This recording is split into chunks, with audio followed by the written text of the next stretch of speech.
Hello, everyone. Good morning, good evening, good afternoon, wherever you are in the world, and welcome to another Freestyle Friday brought to you live by myself, James Dash, and none other than Grandmaster Peter Lecco. Peter, how are you doing all the way across the world, my friend? Yeah, hi James, welcome everyone. Super excited to be here for another of the Freestyle Friday action. Yeah, it's not just another Freestyle Friday action, Peter. I don't know if you caught the news very recently that at the end of this month, in fact, we will already be qualifying a top placer from both divisions into the 2027 FIDE Freestyle Chess World Championship just next year. That's pretty big news. I want to get your reaction on that first, as the games are about to get going, and we'll get in there as quickly as we can.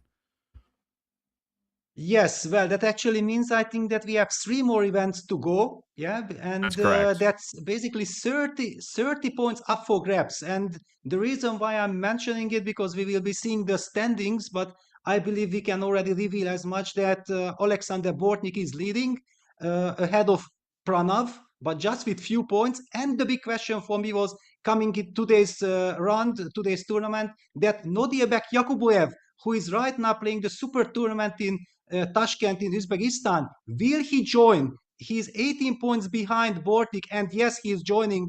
He's playing. So that actually shows that how important the players are taking it.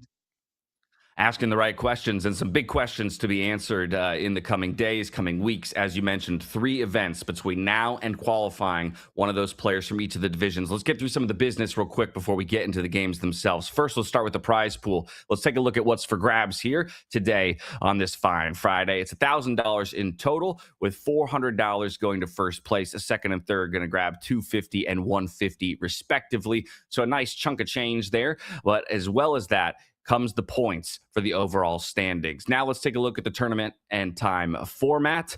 As everybody knows, we're playing freestyle chess here, but it's fast freestyle chess. We're playing 3-2 Blitz chess here today. As you can see on the right-hand side of your screen, we got events running all year long with the top 10 finishers in each event points. Those are very all-important points towards qualifying towards that World Championship just next year, with every single one being a $1,000 prize pool. And it's an 11-round Swiss event, so it's very much a grind of an event, while the players are going to have to play quickly overall. From here, let's go to that point distribution, though, to see what they're fighting for when it comes to the overall. Again, $1,000 is up for grabs today, but one overall player qualifies for the 2027 FIDE Freestyle Chess World Championship after points are counted from all of these Freestyle Friday Championship leaderboards. And so that is what our eyes are going to be set on here today and in the coming weeks. And from there, we got to take a look at the current leaderboards. Peter, we already had you give us a small taste of what to expect. But as you see kind of more of these names pop up on your screens, who do you think are those real contenders? Is it just a two-person race between Pranav and Alexander for this first spot in 3 weeks' time? I think today's tournament is super important because if there won't be any earth-shattering kind of development, then it really looks like it will be between these two gentlemen. But if suddenly Yakuboev takes the event today and the top two guys are actually missing out on grabbing quite some important points, then we can head to the final two events with some incredible tension. Yeah, and this also gives me the chance to maybe jump into one of the actions, Nodirbek Yakuboev, for example. Maybe let's start with his game. What's he up to? I like it. Let's go there. He's up against Alexander, 2300 rated. We're already well progressed into this game, though, here. So without seeing the starting position here, Peter, and we jump in, the eval bar likes the position for white, but what's your assessment already as we see a number of pieces have left the board? Yes, well, that it's very complex because black has sacrificed an exchange.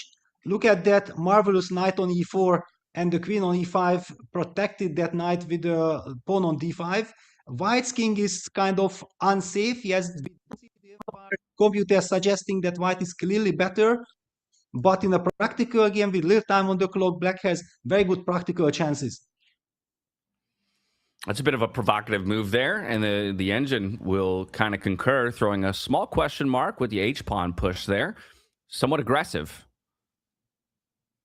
Yes, and it just gives me the feeling that that's not the flank white would love to play or white needs to play, because I would really love to somehow cement my position. The long diagonal with some queen e3, queen d4, making sure that I'm never going to get any checkmate along the long diagonal. Luckily for the moment, of course, the knight on c2 is covering that very important square, but black has some activity like coming with the rook to g3, so white should try to get that queen to d4 and cement. Yeah, the pawn move in particular feels odd because we gave control of that G file over to black. Now we're going to look to contest it, maybe offer the trade on our terms. But even still, now Noterbeck just going to go ahead and sidestep that threat, keep his rook on the board. Yes, and one of the things that clearly white is not intending to play the move queen e3 because he was afraid that his pawn on f5 is hanging. But I believe that forget about the pawn, getting stability, controlling, coordinating your forces is absolutely key. Because look at this, now Noterbeck is trying to activate that knight. Yeah, now the knight goes to f6, protects the d5 pawn. Okay, white blockaded. However, now black's queen is super strong. Maybe just a move like king b8, sidestep, followed by a6. You know, black has all the time in the world because white is unable to really do something to the position. And you can kind of see the difficulty that white is having in terms of plotting a path forward, right? Wanting to make progress, but now feels like running into a bit of a brick wall that is black's position in that beautifully centralized queen that you're highlighting there, with already a possible sight line pinning the knight onto the king.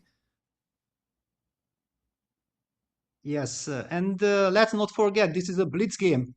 This is not a classical game where you feel like, you know, you will get a chance to calculate. Yeah, you have to rely on your feelings. And very often in positions like this, it's the question with which side it is easier to play. For example, now knight d7, knight b6, knight c4. That's again something that catches your attention that, yes, I can go for it. And how is white going to defend the position? Well, making progress is Noterbeck Yakuboyev at this point, a nearly one position as he'll snap off that knight, center of the board on d4. Yeah, that's it. It's basically over. And this is what I was talking about. Yeah, that in a practical game with little time on the clock, who has the initiative, who has the momentum going, it's the key element. Well, that was quite the turnaround there for Noterbeck Yakuboyev with the fork here, or rather the check on the king. The resignation will come through. Alexander is going to go ahead and hang it up there against Yakuboyev, one of your picks, as you mentioned, top two right now in the current standings. And what a start for him, 1-0. But we still got 10 more games to go. So we should take a look at the rest of the field and find out where we want to go next. Perhaps we go to Pranov, who has not yet closed out his game, but looks like he's about to against Victor. Yeah, he's up a pawn. Okay, rook end games are always tricky because there are good drawing chances, but I believe now with rook e4, white is in time to protect the h4 pawn, make sure that if black attacks the pawn like rook h2, then we have rook f4, and then finally we'll be picking up one of these pawns, and then it should be elementary win. Yeah, that's exactly being played. So Pranav will start with a win as well. Bortnik has won his game. Sina Movahed, we haven't talked about the young Iranian prodigy who has also joined us. And he's also still hoping for something, probably not in this June period, but we will be talking about that. There will be one more spot later at the end of the year up for grabs. That's a very good point, right? We're obviously going to have most of our sights set on the current or the first person, to qualify through here at the end of 3 weeks, but there will still be another spot up for grabs on the second half of the year. And so we'll be looking for players to cement themselves as the person to beat, or maybe people to keep our eyes on as we move through the year. But Pranav just looking to put the finishing touches on this one. Personally, I'm also very happy to see Dimitri Andrekin joining the show, and also Prishong. Yeah, because the more strong players are joining, the better for us, better for everyone.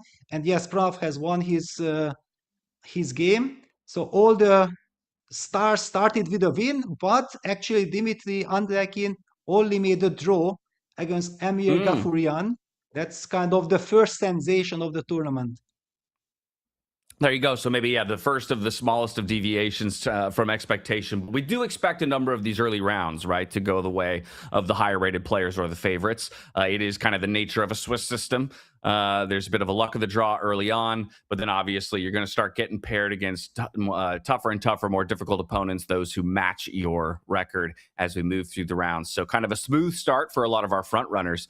But that gives us maybe a quick moment here, Peter, to continue our conversation around that leaderboard, where we have a couple players, one at 53 points, one at 49 points, and then just a few players in that 30-point range. You mentioned with only 3 weeks ahead of us, that means anybody who's more than 30 points behind the leaders cannot get that top spot, right? It would be impossible, even if they were to get first each time and the other person picked up 0 points each time. And so those top 5 players that you're looking at right now on your screen, those are the names that you need to be concerned with in terms of who will get the first qualification to the 2027 FIDE Freestyle Chess World Championship coming out of the Freestyle Fridays. Obviously, the biggest of focus is going to be on the top 2, maybe top 3 with Noterbeck here today, if he can put up a big showing, still within striking distance, 18 points behind the current leader. Yes, absolutely. And I also just looked around. There is also Sasha Grishchuk playing today. We have seen also Faustino Oro, who is 6th on the leaderboard. He's also fighting because, as we mentioned, there is one spot right now, right here in June. June 26, we will know the first qualifier, but there will be another person qualifying at the end of the year, and you already have to start collecting the points as much as you can in order to have your chance of getting that coveted spot. So the tournament is heating up. Exactly. And not just the points, but also the practice, right? I think that's one thing that we kind of keep coming back to is, how different the nature of this event, Freestyle Friday, is than, say, the circuit that you and I have had the pleasure of commentating, live and in person, just from a time control perspective. As we hop into our second game of the day, this one we're going to catch right from the beginning. So as we can see, we've got cornered bishops in all 4 corners, a very dangerous setup, I think, that we have found many times in Freestyle Friday. Who's going to find a way to leverage those cornered bishops and those long diagonals as early as possible? And so far, we have largely symmetry. That symmetry will be found here with this most recent pawn push by Black. Yes, basically, there is always the big question in freestyle chess. Yeah, what do you do with white? And also, what do you do with black? Yeah, that do you try to use your advantage in the opening with the white pieces? But this actually might require time. And in the 3+2 time control, you don't really have this luxury. So very often, I think the players feel like, okay, let me just get a normal position. Even if it's symmetrical, then we take it from there. Because it's just too risky to fall behind on the clock. There are probably completely different approaches. Some players probably prefer that, wait a second, let me a little bit spend some time at the beginning in order to try to create the chaos why we love freestyle chess so much. At the moment, right here at this very game, it's a very peaceful one. Clearly, white intends to play fast. And probably knowing that Planic is the big favorite, white does not even mind the draw. Yeah, so after d5 now trading pieces, there is also the possibility of taking on f6 and then taking on d5, getting into some opposite colored bishop position. There is also maybe this intermediate move of, yes, and white plays bishop e5. Exactly, it's a very awkward kind of move. Yeah, because what do we do? You can't really play queen b7 because then already white can take and then capture on d5, and the bishop is not anymore controlling the d5 candidate. You have to go knight c7. Oh la la, this is then such a horrible pin, and white gets the initiative.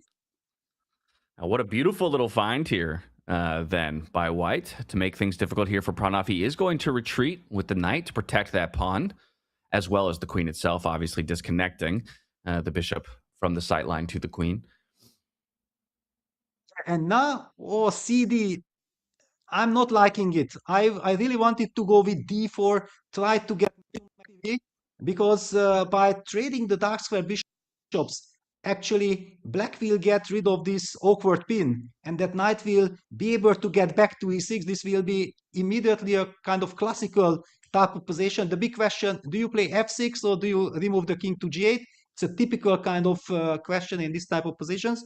If that knight would be on c6, then clearly you play f6. But with the knight on c7, maybe there are some tactical possibilities.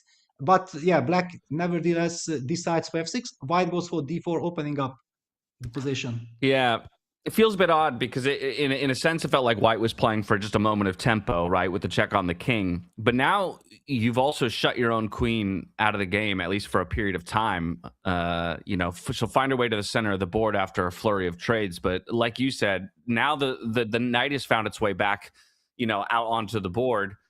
Saved the black queen. We've liquidated pieces. Now I'm going to favor the stronger player, by 400, 300, rating points.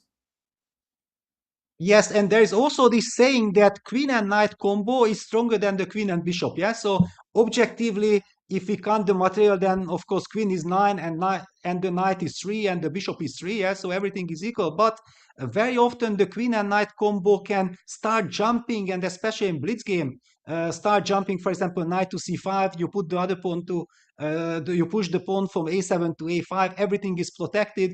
Who knows? Somewhere the knight will jump. Eventually, in the long run, imagine we trade queens and that black knight lands on c3 and targets those weak pawns on the queen side. Yeah, there are all kinds of scenarios that black can hope for. Of course, it's dream scenarios. Objectively, the position is draw, but with little time on the clock, being able to play fast, that might give you the practical edge. In a drawish position, help me understand that concept then, that knight and queen is stronger than bishop and queen, because I think a lot of people would look at endgame scenarios and they say, well, I'm told typically a knight gets worse the further we go into the game because of how it's limited movement and how it can struggle to move from one side of the board to the other as compared to a bishop, which can really switch up it's the sides of the board and the pressure that it's applying. Is it because the bishop and the queen can only interact on one color complex, and so in order to work together, they only have 50% of the squares on the board, whereas technically the knight and the queen, while it might take longer, they can touch any square on the board? Well, it also depends on the pawn structure. Yeah, so because it's a semi-closed kind of position, that's why I feel like with the queen and knight combo, black was a little bit more flexible. However, white was very precisely using the chance that he could pin that queen on d6. So black played the move knight before there was nothing else. White includes this bishop check very nicely, kicking that king backwards. And now suddenly you can maybe even get active because you have all kinds of check ideas all of a sudden, but also trading on d6 makes a lot of sense. Yeah, so the queens are off the board. We're into a minor piece endgame here. The equivalence when it comes to the pawns. However, a slight difference in the pawn structure with one isolated pawn here for black. However, it sits on a black square, so no option for the white bishop to target it. Yeah, I'm expecting a draw here because white has 35 seconds. The only one who can play for a win is actually white, but black is very solid. It's kind of a blockade. White has only one idea, trying to get with the king to the queen side. And potentially if that king can... Oops, we might be seeing a repetition, or at least it's an invitation for repetition, but black tries to shuffle around with the knight. Okay, king e2. We just come closer. Kick that knight. Pawn trades. Still a drawish position, but you can see Pranavi's poking and prodding, looking for perhaps an endgame slip-up, something he can capitalize on to turn this draw into a win. Yeah, it's kind of very funny that normally in any game where, two 2700 plus players would be playing, black would be very happy with the draw. I mean, of course, it's a drawish position, but black can stop the clock any moment, would just shake the hands that thank you very much. And white would be one, wait a second, maybe I can do something. But here, because of the clock situation and because he's up 300 rating points, he's trying to play for a win in a position where actually he has no right to play for a win. Nah. Yeah, he's still searching for it. You can see Talab, though, he's holding strong. And this would be an impressive performance for him to put up a draw against Pranav, one of our top 5 in the current overall standings. Yeah, in fact, second place there. He's just 4 points behind, I believe 4 points behind of Bortnik. Yeah, so this would be big for Talabrami here, trying to hold strong against his Indian opponent. Some more shuffling of the minor pieces. Yeah, well, a knight before will be played, probably trying to hit the bishop, but no, you can't. You can't play this for a win with black. But okay, He's clock is thinking about ticking down, rerouting the 16 seconds. yeah. I mean, out of options here when it comes to white. It's basically just shuffling that bishop back and forth. You can't target a single one of your opponent's pawns due to the color complex. Yeah, the king's going to go on the run to the right-hand side of the board, but it feels like we can just shut him out with our own king at some point. Yeah, if we want, but also if black is going with that king too far, suddenly I'm very tempted to try to get my king active, yeah, because the pawn on b6 is very vulnerable. So black always has, you see the evil bar Yeah. dislike king h6 because this already going too far, but white is just insisting on making a draw. Yeah, interesting. It was giving a 3-point advantage in that moment. It wanted e5, Yes, actually, yes. off of that king move. And wow, now actually e5 was winning because of bishop f5 trick. But this is when the evil part tells you, yeah, if you have 10 seconds on the clock, you are not even looking for such tactics. Exactly. Yeah, the difficulty of having to play on fast time controls and the benefit of having a computer engine at our disposal. But Of either course. way, the game has now progressed. I'm a little bit surprised to see that we're still in this one. Well, I told you that Prav should have never tried to play emotionally for a win in this position. And look at this. Now the king is coming. King Oh, d4, king c4. He is losing it. this could be extremely dangerous. And he's losing on time as well. It's going to make his situation even more difficult to navigate. Again, 3+2.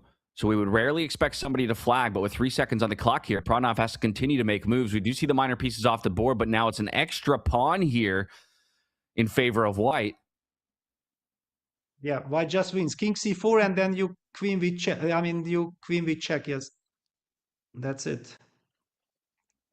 Wow. Can you Wow. believe it here? Yes. Second game of the day. And look at the emotion on Talabrami there as he gets the win, the fist pump from the young man. Of course, but I have seen it coming because I told you that black has no right to play for a win in a position where actually he would be very happy to make a draw. It just based on the fact that his opponent is lower rated, has little time on the clock, but it was so safe for white. It was not a position that you could really put pressure on the opponent with the clock and hope that he will make a mistake.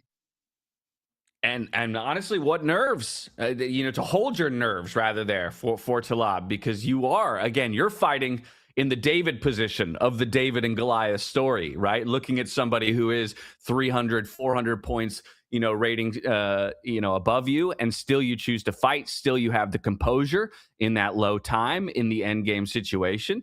To capitalize on your opponent's mistake and take it to a win. What could have been a draw there for Pranov turns into a loss, a bit of a disastrous start for one of our overall leaders. As we take a look at the board, though, still plenty of people in contention at 2-0, and still with 9 games to go. I wouldn't say that Pranov is completely out of it, but very early on here on a Friday, he's got to turn it on now, Peter, if he wants to keep himself in the running. Yes, actually, it's not a disaster. Of course, he will be kicking himself because he did the trouble to himself. That's the biggest problem. And what I feel like he showed some nerves because it showed like he was trying to win this position, which was unwinnable.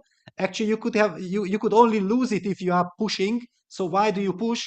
And it somehow signaled to me that it was a very emotional decision, that he knows that he needs to win the event because Bortnik is leading with 4 points. But in my mind, in order to get the maximum result, you have to focus on the game. Forget about the overall standing because you are playing 3+2. You just cannot afford yourself to be carried away by thoughts like, what do you need? You need good moves. You need to make one move at a time, win the game. If it's a draw, then make a draw and continue playing normal chess. because if you put too much pressure on yourself, then we have already seen the result. Yeah, I couldn't agree with you more. And now he might be feeling even more pressure, right? If he was feeling the pressure then, and he's thinking about the standings then, that's where I concern myself with. If he looks at the updated current leaderboards and says, ooh, I dropped a game. I'm looking at all the other people who are next to me in the standings, haven't taken, an extra win.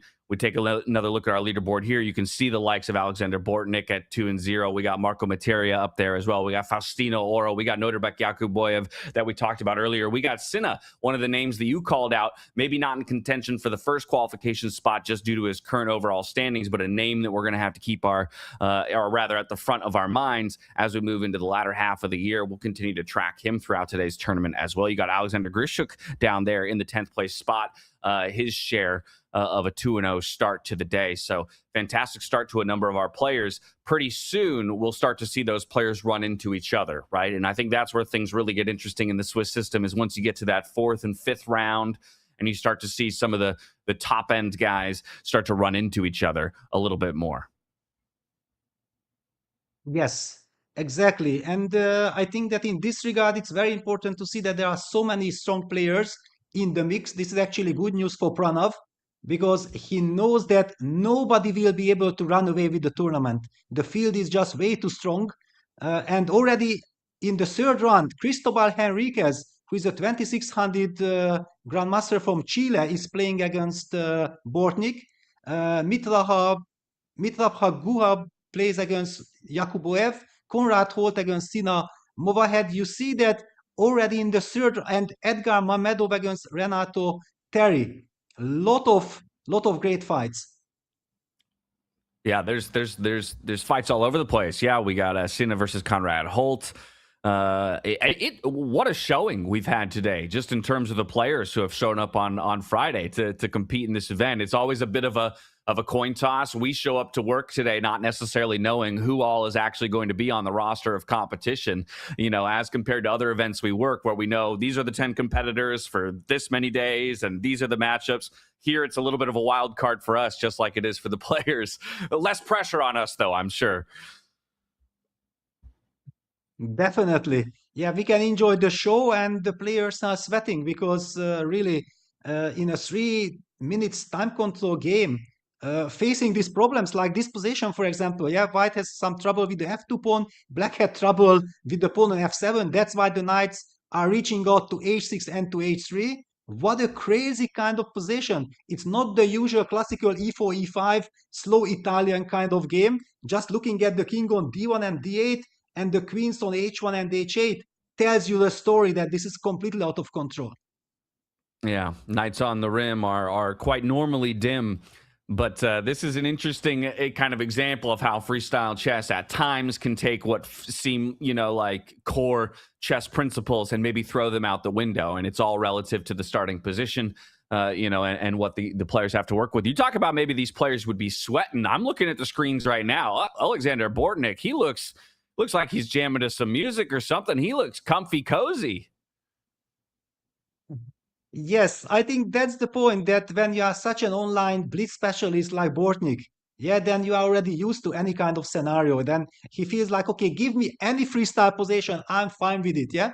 But for any ordinary person who is not used to it, would be looking at this position and would be thinking, wait a second, if suddenly after f4, eventually that potentially this bishop from c8 lands on g4, gives a check, what do we do with this king? Yes, that's the answer. White goes f4, f5, but knight g4 jumping. Black is getting ready to break up with g6.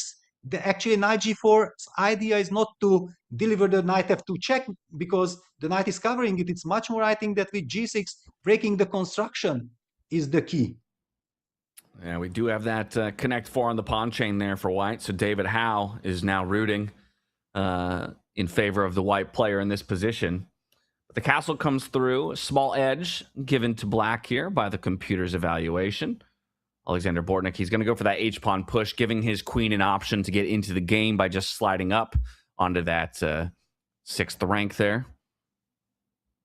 Yes, and it's kind of a very interesting configuration that this knight on g4 is untouchable. Yeah, and the knight on g4 actually makes it impossible for White to play queen f1 because then the pawn on h2 might be hanging. And after knight d5, there was also this direct possibility for black to expand on the queen side with b5, a5, Now, I creating don't know a about lot of you, but pressure from every angle. that's what I was about to say. I'm already starting to feel like it's tough to breathe in White's position with how much progress Alexander's made in terms of grabbing space on the board and just kind of constricting. You see those bishops tucking themselves down onto the second rank. Sure, they're well positioned to defend the king, but their options for movement are getting completely cut off. Yes, and one of this very paradox moment of all this is that just before this queen g8 move, black has not yet moved his king, and the queen was still stuck on h8, and the computer still believed that white was outplayed. And the reason why Botnik played the move queen g8 exactly was this tactical shot: bishop takes f5. Now after e takes f5, queen takes d5, wins the pawn. So white would like to hit something on c7, but then be careful. Potentially somewhere some queen a2 might come and target white's king.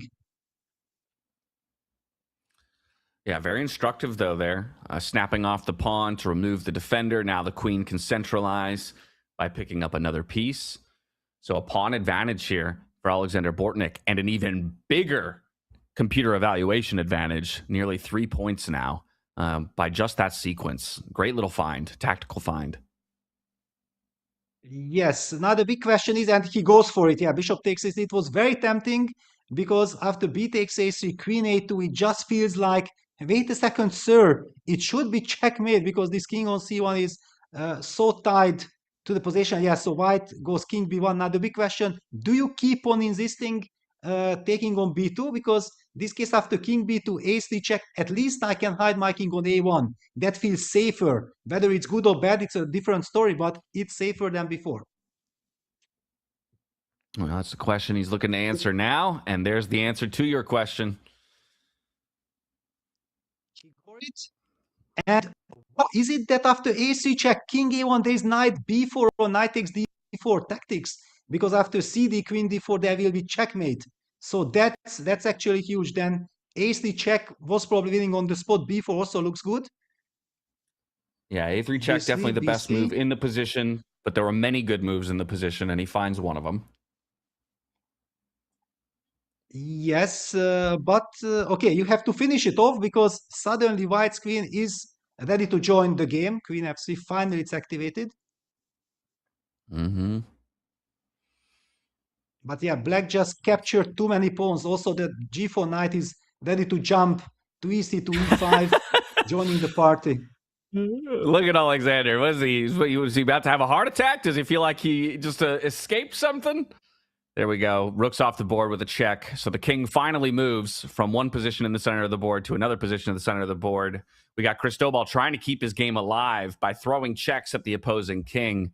But it feels like this is kind of an attack that will fizzle out quite quickly. There we see the retreating knight move to block in favor of the king. Yes, and now a3, you just open up the a file and it's automatic checkmate. I'm expecting resignation because there is just no way to continue. Yep. Letting the time tick down is Cristobal. You can see a bit of disappointment, perhaps, in the way that this game has ultimately played out. He is going to play out a few more moves, but the result is guaranteed at this point. We have mate and 6 on the board, and Bortnik is not the kind of guy who wouldn't be able to find it. So there is the resignation, and the head bops continue. He danced into this game. He'll dance his way out of it. A 3-0 start here for Alexander Bortnik. This is one of the guys that we started talking about last month in our debut Freestyle Friday broadcast between the two of us. It's good to see him back again this week and continuing to perform at a top level, a guy that has to be considered as a contender. We can see a couple other people have also slotted in behind him at 3-0 as we jump on over to Sinamovahead versus Conrad Holt. These two players as well, both at 2 points apiece, locked in battle here with queen, rook, minor piece each, but one more pawn in favor of Sina here. Two more, actually. Maybe even I two more, but doubled. But yeah. Yes, the point is however that also white's king is in a lot of trouble. Yeah, queen e2 check, it's game over because the rook is lost. total domination from black. And cinnamon overhead also moves up to 3 out of Wow. 3. And that's a It's big gonna win be because these are already huge. some heavy hitter matchups. These are big grandmaster matchups already to be coming away with full point victories. Cinnamon joins that group of 7 players now at 3-0, with maybe a few more to find their way into that pack as we jump over to Faustino Oro versus Talab Rami. We saw Talab play just a bit ago. Now we're getting our first look at Faustino here today on June 12th. Yes, it's always nice to see Faustino in action, but at the moment it seems like Talab is playing the tournament of his life. Yeah, he won that game against Pranav, and he's super solid. There's just nothing really happening in the position. It should be draw, but be careful. There are always some kind of tricks. Queen c4, knight c6, or queen d7, trying to deliver checkmate. Yeah, king 8, and now black is controlling the c8 square. That's why it was very important to get the knight back to d6. So now the repetition is expected. No, the king is going to make his way out onto the board. Yeah, but Does there's he just actually? nothing But to. ooh, No, don't do this. uh-oh, c5, uh-oh. c5 check, No! winning the queen. Oh no! Oh.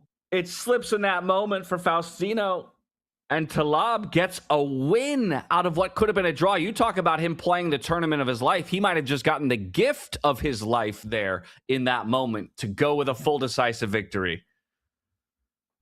Yes, and here we see that sometimes being the underdog helps you, yeah, because the only reason why Faustino was playing for a win in this position was that he knew that he is the favorite, yeah, and Talab, after people, when I saw this position, the first thing that came to my mind was that, wait a second, Faustino probably did not see what happened in the previous game between Talab and Pranav, because if he would have known how Taleb has beaten Pranav, then he would have taken the draw here.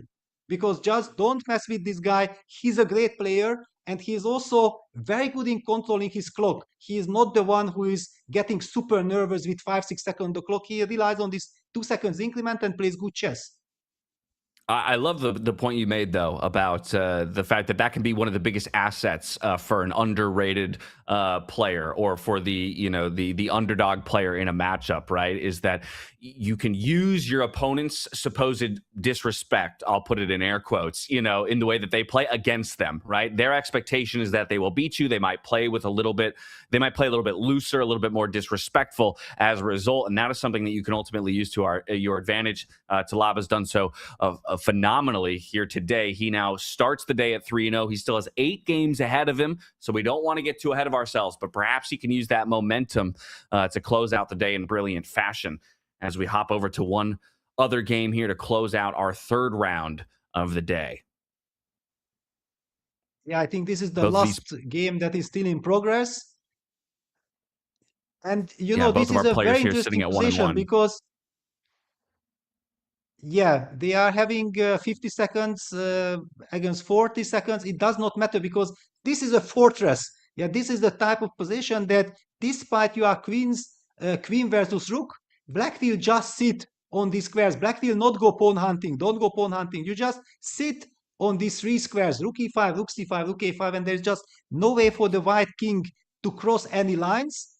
And the only pawn that is weak on c7 is beautifully guarded by the king and the rook. This is a perfect fortress. Yeah. So stable play here out of Samdan. Our player with the black pieces, you can see our player with the white pieces, he's wrestling for some kind of control, looking to infiltrate the queen, diving in, looking for more checks here on the white complex. But like you say, I'm a bit surprised to see the pawn push there, of all things. Okay, the point was that white knew that he cannot make any progress anyway, so let me try. Maybe black remove something. Yeah, it's like psychological sacrifice, because the estimation of the position does not change, and black still has these 3 squares: rook e5, rook c5, rook a5. You just shuffle. Well, it looks like as we have the accuracies flying up on the screens, it was probably a pretty stable game between both of these players. While we did end up with inequality in terms of the material on the board. We'll end up with equality in the score lines. A draw offered and accepted by both of these players through repetition. What we expected as we arrived at the board, and that will bring us to the end of our third round here on Freestyle Friday, June 12th. Again, 3 weeks between now and qualifying one of our players to the 2027 FIDE Freestyle World Championship. And so it's going to be very likely one of the players that's on your screen right now, these 3-0 players who continue to fight for progression through our 11-game Swiss format that we have here today. Marco Materia still up there alongside players like Ethan Sheehan. We got Tong as well. And right into it we go into the fourth round. No time to breathe for us, no time to breathe for the players. We've got Alexander Bortnik and Marco Materia, two 3-0 heavyweights now about to go at it. Yes, and I think already last time we have covered quite a lot of Marco Materia games because he has played a very good event and very nice to see him in action, the young Frenchman. I'm always getting tricked by his name, yeah, automatically, but by now I have already learned. I knew already that he's a very strong player, but I'm getting fooled with his name. Yes, he's a Frenchman playing against Bortnik. I also see some amazing other pairings like Sina Movahed against Alexei Sarana. Sarana is also here. We haven't talked about him yet. Nodirbek Yakuboev against Tong Xiao. Tong Xiao is one of the young Chinese hopes. I think he just finished shared first in the Asian Championship, finished a couple of days ago. So he is, I think, now crossing to the 2600 rating level. So someone also for the longer term to keep an eye on. And so much action everywhere. Samuel Tersahakian, David Paravian, just to name a few more players that are here with us today. Yeah, we really are spoiled here today. And I'm glad to see more and more of these top-level players joining these Freestyle Friday events, getting into the mix, getting their hands dirty, looking to challenge each other, looking to challenge themselves as well in a format that is probably still unfamiliar to a lot of these players in terms of the actual practice that they have, playing in kind of a more competition-type setting. But either way, as we kind of take stock of the position here so far, what do you make of it? There's slight dissymmetry on the board overall, while there is equality in the material. Yeah, but actually I really like black. Yeah, for example, if black would be able to play knight c4, clearly white has bishop h6. But does he? Then there are some tactics with knight x-bit. It's a typical Grunfeld kind of position. I was playing it in my childhood, that there are all these counter strikes. Be careful, Bortnik might be in for some trouble. Bishop h6 played. Now let's wait, because of course black can also just play bishop g7 and has a normal nice position, but there's also this tactical shot of knight bit. Okay, first he trades the queens. But now I can white... I can capture with my knight though and protect the pawn, yeah. Yeah, but that is kind of also a very sad move. It wasn't the plan that Bortnik had in mind when he went for this e4 break. Yeah, he wanted to get the initiative. And if you are forced to take, and he captured, of course, with the knight on d1, now bishop g7, black is tiny, a little bit better. Black is putting some pressure, maybe just b5, protect that knight on c4, get that look into the game.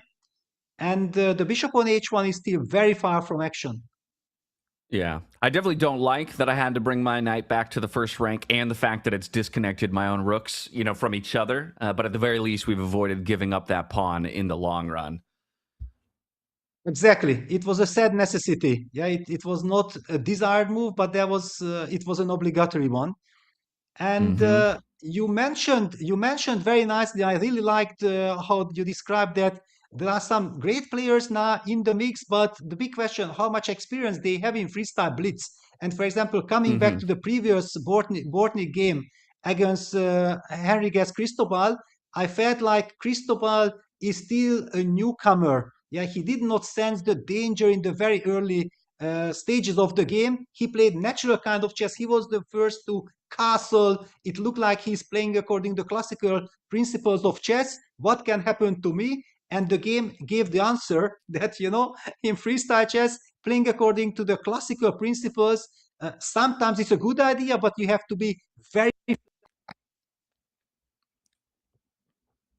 Yeah, I tell you this much. I'm quite excited for the period of time, when enough history has passed in freestyle chess that we start getting the freestyle chess books and we start to understand what are the differences between the skill sets, of a classical chess player and a freestyle chess player. What are the, kind of things that you need to, like, the skill sets that you would want to over index in and favor more when it comes to freestyle chess? What are the, the patterns and themes that persist between the two, or maybe are less relevant from one format to the other? Time will tell when it comes to that kind of stuff. But as it stands, the players with the most experience typically we see performing the best because they're just more comfortable in the unknown right now. Yes, and also we mentioned is that Marco has pretty much experience already. This I noticed last time when we covered his games. Yeah, he was fast, he was confident, he was up to any kind of challenge. And I also covered his games in the Doha World Rapid and Blitz Championship, and I remember that already there he made a name for himself. So I think he's also an extraordinary talent. That his rating is probably still way lower than his potential, because I think he will be 2600 in 1 year for sure. Wow. Wow, wow, wow. I could only dream of such a rating. Well, here we go. Look at Well, this. you should not be dreaming. You have to do something for it. Yeah, the That's a rating good point. That is is not coming. Rating is not coming just like this. You are a professional. You are an incredible announcer. You are a fantastic commentator. That's where you put your energy. That's where you put the effort. That's why you are so good at it. And you know exactly that it does not come just like this. Yeah, you had to put a lot of efforts into, and that's also how with chess players it goes. It's a lesson for chess. It's a lesson for life. Nothing comes free. At the very least, it takes an investment of time. And you're right. I've put my time into certain skill sets. They've treated me quite well throughout my lifetime. Chess was not one of those in terms of the play, perhaps on the commentary level. And who knows? I'll get better by watching top players like this and being able to sit alongside the greats like yourself in the commentary booth. Either way, though, look at this. Marco Yeah, Materia, he's really fighting tooth and nail right now. A bit of a miss here by the engine in terms of bringing it to a conclusion. But Bortnik's not in a comfortable spot. yeah, and bishop h3, that's the problem. Now rook d1 checkmate is a big threat. How do you deal with it? If you move the rook, one of the pawns are hanging, yeah, f4 or b2, and Bortnik in a lot of trouble. Bishop e6, b3. He's going to try and kick Okay, this knight that's good away. news. Yeah, actually, white got very lucky because the knight d2 is not possible due to rook d3. Pin. That was the problem. And now, okay, white has some chances of coordinating, but the b3 pawn is super weak. So some check rook b2.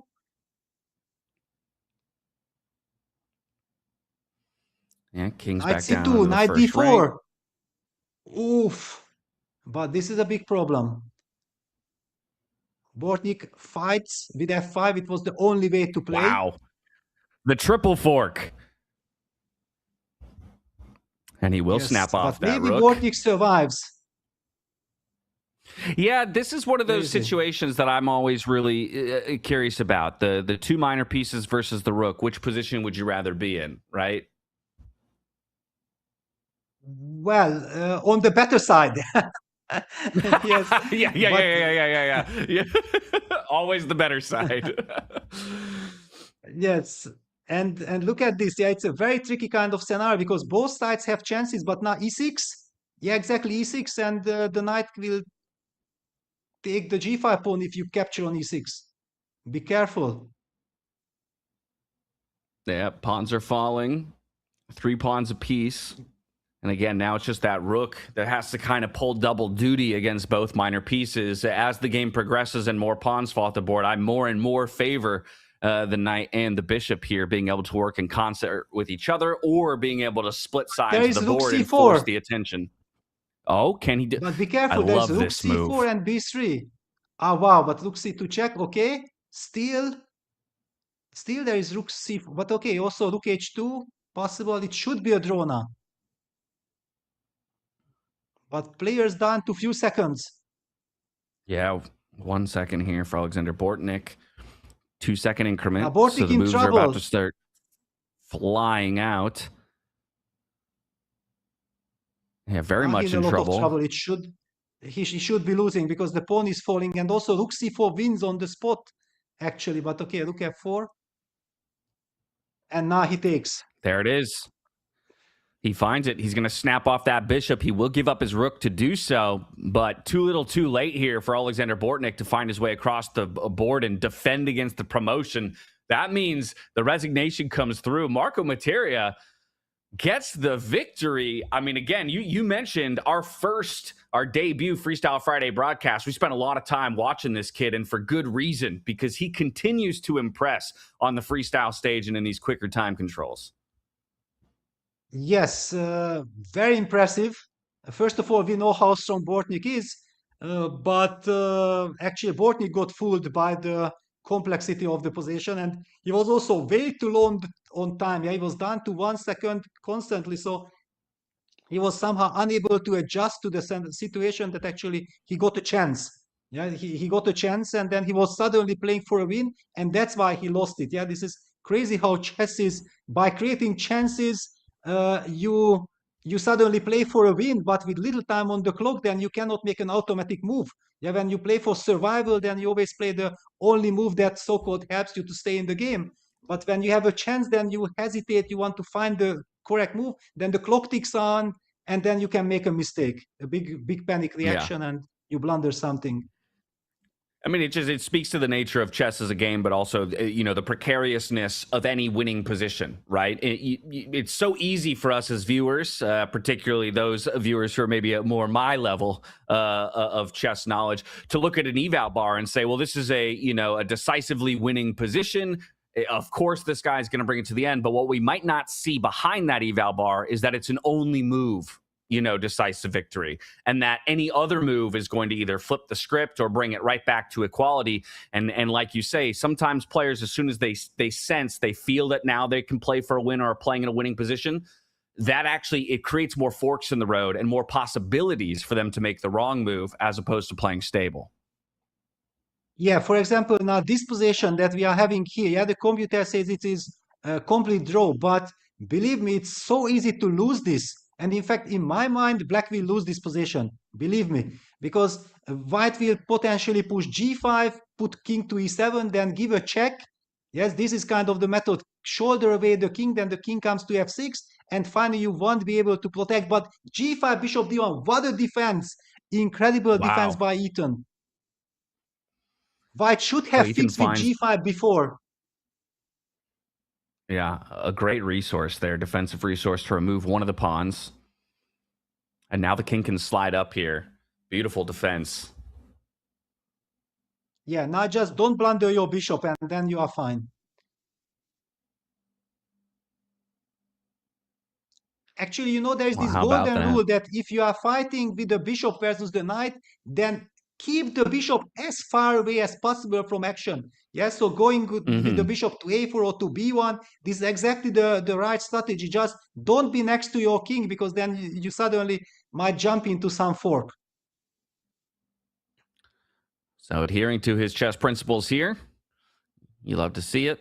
And even when the pressure's on, now the white king trying to get a little bit tricky, close the distance on the black bishop. We're about to reset the game clock all the way back to 3 minutes apiece with the speed they're moving at. Yeah, well, there is nothing to play for. Yeah, before it was very, very tricky with 2 versus 1. Yeah, but with one pawn versus the bishop, then black can always sacrifice the bishop for the pawn. It is quite fascinating, though, how much a pawn, to the point that you're making right now, just that singular pawn being back on the board would kind of change what we're playing for entirely. Yes, absolutely. I think it's time to call it a day, because there is just nothing to be achieved. I mean, from Renato, because all the other players are also waiting, for the next round to start. Probably Renato will. But wait a second, he went down to 1 second when he made a move. Don't do this. Did he get disconnected? Playing with fire Yes, a little bit go, there. okay. There we go. The draw, insufficient material as the pawn gets picked up. Minor piece per player means half a point apiece to Renato and Ethan here in this one. Through 4 rounds. Take a look at the standings and look at that. Only 2 players all of a sudden still come through the 4th round unscathed. That's Marco Materia and Nara Yanan at 4-0. So very good looks for both of them. A whole bunch of players in the chase pack at 3.5 points apiece with still 7 rounds to go here on Freestyle Friday. We are going to take a quick break before we head into round number 5. 5 minutes on the clock. So everybody go to the bathroom, grab a drink of water. We'll meet you back here in just 5 minutes time to get you into that 5th round of the day here on Freestyle Friday. Stay tuned.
Welcome back, everybody, to another Freestyle Friday event. 4 rounds down, 7 to go here before we declare a winner for the day. And that winner picks up a nice chunk of change as well as 10 points when it comes to the overall standings in our Freestyle Friday race, let's say, for the qualification of the 2027 FIDE Freestyle World Championship. We got 2 players who currently are setting the pace for the rest of the field. And you can see them up top, our standings right there. Undefeated so far through 4 games, 4 points to their names, and a whole bunch of players nipping at their heels at 3.5 points. And so we'll see if the likes of Marco Materia or Narayanan can keep themselves out front of the rest. And they're going to have to do so, Peter, by facing off against each other here. So somebody, or rather perhaps both of them, are exiting this scathed for the first time in the day. Yes, well, first of all, we have already talked enough about Marco. Let me say a couple of words about Narayanan Sunildut, because just not so long ago, he was a 2700 player. Yes, and he was extremely powerful, very good, and I did not know exactly how far he can reach, but I felt like this 2680, 2710 kind of range is absolutely justified. And then suddenly something happened. Yeah, very often some psychological moment, somehow something happens, you lose this direction, you lose your motivation, you lose your confidence, and it might come back. I very much hope so, because I really like Sonny Lut as a player. Also as a person, he's very nice, just like all the Indians. But right now he's in some trouble, because the Magnus Carlsen kind of idea of getting the pawn all the way to e5, grab space, and now with the bishops on g1 and h1 beautifully lined up, yeah, those bishops are already kind of developed. So they shouldn't be underestimated. The bishop on g7 is out of the game thanks to his powerful pawn on e5. But black has created some counterplay with this queen e8, queen a4 maneuver. Yeah, some definite counterplay. You can probably largely ignore the X on your screen that the engine is giving to that queen move. Feels like the engine itself is a little bit confused. Yes, now after c4, things are changing.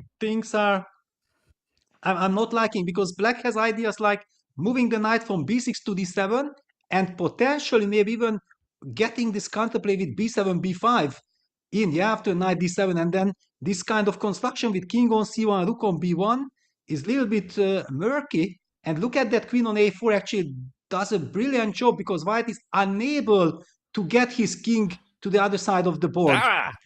D5. This is, yeah, double question mark for sure. To me, that knight d7 to open up space for the pawn rather felt fairly intuitive. You brought your queen to this side of the board. Why not continue to put pressure on this side of the board? Instead, we're striking in the center. Yes, well, it is kind of an interesting move. The question is, does it work though? That's the big question, because it's not only that white's king is, yeah, that white's king is compromised, but the same applies to black's king. And the big question is that actually, can white actually do the castle by just keeping the king on c1? But Marco says, forget about castling. I'm gonna hunt that pawn on e7. I have the right to capture it. Really? Well, he'll have to prove Wow. that right, as the bishop has found itself onto the 7th rank here, targeting the rook. Ah, but only now I understand. It's not about hitting the rook. It's setting up the heat to b3 fork. That's the problem. Wait a second, b3. Because the bishop actually protects back on a3. So what about b3? That's a great find. Wow. Ooh. Wow. Normally you would be thinking, an easy queen takes a3 with a check, but because the bishop is protecting with that long sight line, now you get the fork. It is found, gets the exclam. Queen will obviously have to retreat, but that means we're giving up a knight. Yes, and it will be liquidation, but it's not just that it will be pawn down endgame, but it will be opposite colored bishop endgame with a lovely bishop versus the completely shut down bishop on g7. Thanks to this beautiful, the line that I'm talking about is bishop takes c4, queen c4, we just trade everything. You take the bishop, yeah, you take the piece back, but I have an extra pawn, and what an extra pawn. This lovely, beautiful pawn chain. He goes rook e7. No, you can't do that. Knight That's d6 the check. wrong order. Yeah, that's the wrong order. Oh, from bad to worse here. This. Actually, white does not need to. Yeah, white can of course castle. I thought like you could put this rook and then king b2 and then the other rook here, but you can do whatever you want. Yeah, spoiled for choice now, but just an absolutely suffocating position here. Marco Materia looking poised to move to 5-0 if he can close this one out. He's got a beautiful connect 4 pawn chain with the knight leading the charge at the front there on the 6th rank. The rooks are centralized. They're working well, and now the pawns are start marching down the board. Wow, wait a second. Yes, okay, knight d4 because it breaks the pin. Yeah, for a moment I had a heart attack, like not like we are falling into the only trap in the position. But no, the knight blocks the diagonal, so everything is fine. Nicely played. I mean, I think so often, right, in chess, but in many sports, so once you find yourself into a winning position, one of the best questions you can ask yourself is how do I lose from here, right?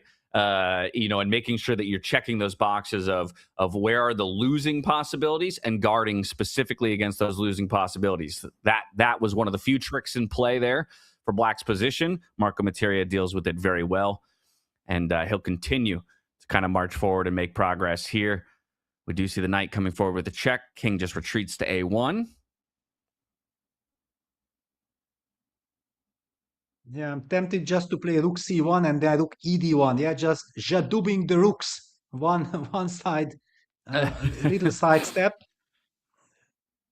Of course, for sure there are many, maybe even some tactical ways to win it, but I like to be, very clinical. And he goes for knight takes f5. Wow, for the sharpest of them all. I'm just old school, and old school says if you are winning, don't do anything fancy. There's no need for it. But right. Marco is young. He's excited. Bishop d5 check. And yeah, he's new school. He delivers checkmate. New school for sure. Yeah, king h5, bishop f3, checkmate. That's what he's about to do. And okay, bishop f6, now he just collects.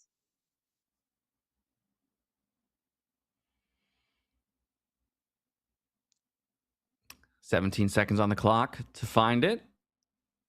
Would imagine he'll pick up that bishop. Rook is protected, obviously, by the pawn. Nice, clean find. Bishop slides out of the way as well. Opting not for the trade there.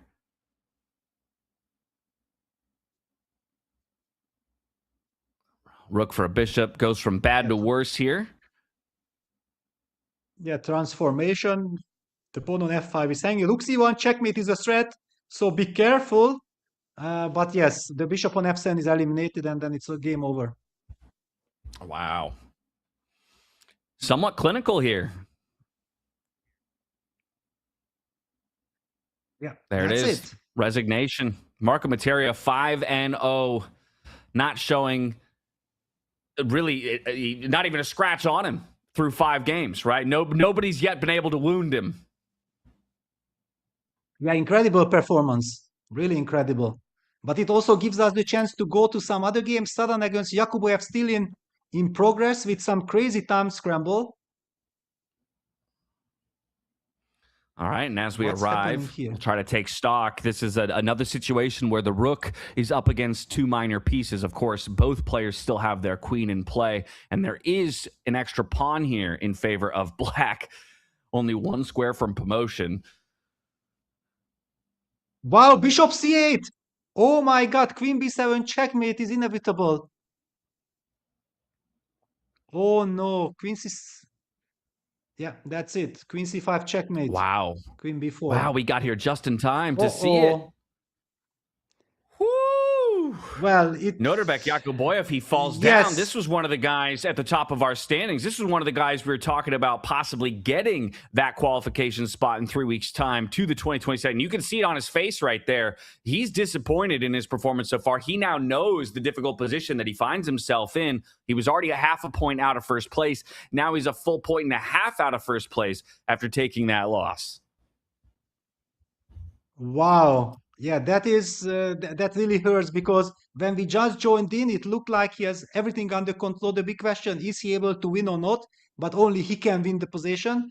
And then suddenly this Bishop C8 attack from nowhere. He did not see it coming. He thought like White cannot do anything. And in fact, just one move prior to that, he could have won the game. So it just shows that how if he just moves the rook back to E7, guards everything, kicks that queen from the perfect spot on h7, and then where is this queen going? Yeah, for example, queen h8 would be the most natural, trying to give some checks. Then we can play rook e8 one more time, and potentially there will be this queen f3 move that wins. Yeah, for example, the white queen falls back to h7, and then we just play queen f3, threatening h1 queen, and if you pick up the pawn, we pick up the bishop, and it's game over. So exactly after bishop f5, rook f6, he lost the game because of bishop c8, and with rook e7, he could have just won it. And I was amazed how quickly Sarana found it. Like that was an instantaneous capitalization on the miss there in the rook placement. Yes, because he also knew that he's fighting for his life, so he was very alert. Yeah, that's the point. Yeah, that he knew exactly that, there's this one trick, the only trick in the position that can save me. Sometimes, you even don't have the time to realize that it's winning. You just know that this is good for me. And after bishop c8, then to your shock and to your opponent's shock, you realize actually it's over. It's checkmate. Yeah, that's a good point. There's a question as to whether or not, the player's necessarily aware that the move is gonna shoot the eval bar as far as it does, right? Again, we have that benefit of seeing how much of a winning move it is. In his mind, though, he just knows it's my only trick, perhaps, right? So it is my best chance. It is what I have to go for. So finding it out of necessity, if anything, but it pays dividends for him in the long run. For sure. Yeah, this is actually a very important win. During the break, I used the chance to look up what's happening with Pranav, because you remember we talked about it, that loss, what kind of consequences it will have. And he lost another game to the very strong David Paravian. He was also very unlucky with the pairings. But so prior to this fifth round, he was 2 out of 4, which is already scary. Whoa, that is terrifying. Yes, that is. But again, it speaks to just kind of the nature of these Freestyle Fridays. They're fast moving, yes, but also they're unforgiving in a large sense of the word. You don't know who you're going to be paired against. You get those pairings. You quit. You have to immediately dive into a position you've never seen before. We're really stacking the odds against each of the players in a number of ways, but one player who seems to have dealt with all the obstacles we're throwing at them is Marco Materia. Now sole possession of first place, 5-0, no draws, no losses through 5 games to date. We've got 4 players now who are just behind him, half a point behind, to round out our top 5, and then a slew of players still within striking distance, only 1 point behind our top dog, sitting at 4 points apiece. So still anybody's game, as we're just about to crest the halfway point of the day. From round 5 to round 6 we go of our 11-round Swiss format. And once again, we're going to put the spotlight on Marco Materia and the players who are looking to take him down. This time around, it's going to be Dimitri, who's looking to do what no one else has been capable of doing just yet, and hand at least a draw over to Marco Materia. Well, if I Dimitri, then he will think like, okay, let me play the game. I consider myself a favorite because he's a world-class player. Yeah. So if you are a world-class player, then you don't really care about the points of your opponent. Yeah. You just believe in yourself. And also he has the white pieces. He also got something out of the opening because it's a symmetrical kind of position where it looks like the extra tempo that white was able to hit that knight immediately with f4. And where is this knight heading actually creates serious chances for white to get the upper hand. And speaking of white getting the upper hand, with that knight move right there, ill-advised, at least from the engine's perspective. What am I missing? What is this opening up in terms of options here for white? Well, f5, it's played by Dima. Dimitri played f5, it hits the knight and attacks the other knight. So basically, black is forced to play knight 6 to e5, but then suddenly there's queen f4, double attack, hitting the e5 knight and hitting the g4 knight. Black has lost a piece. So that's what it looks like by all accounts. And now maybe we're seeing the realization here more than anything on the clock of Marco Materia, right? He just chewing through time now, looking for his best way forward. Down to 140 on the clock. He does decide to go for the pawn here with the light squared bishop. He captured the knight on e4. That was correct. Yeah, bishop takes g4, bishop c6. That's the only way for black to kind of hang on to the piece because there is this pin.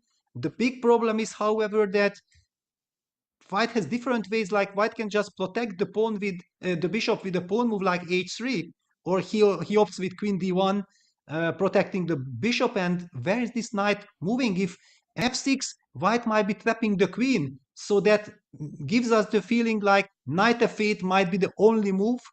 Or is bishop d7? Is bishop d? Yeah, bishop d7 is the move that was played.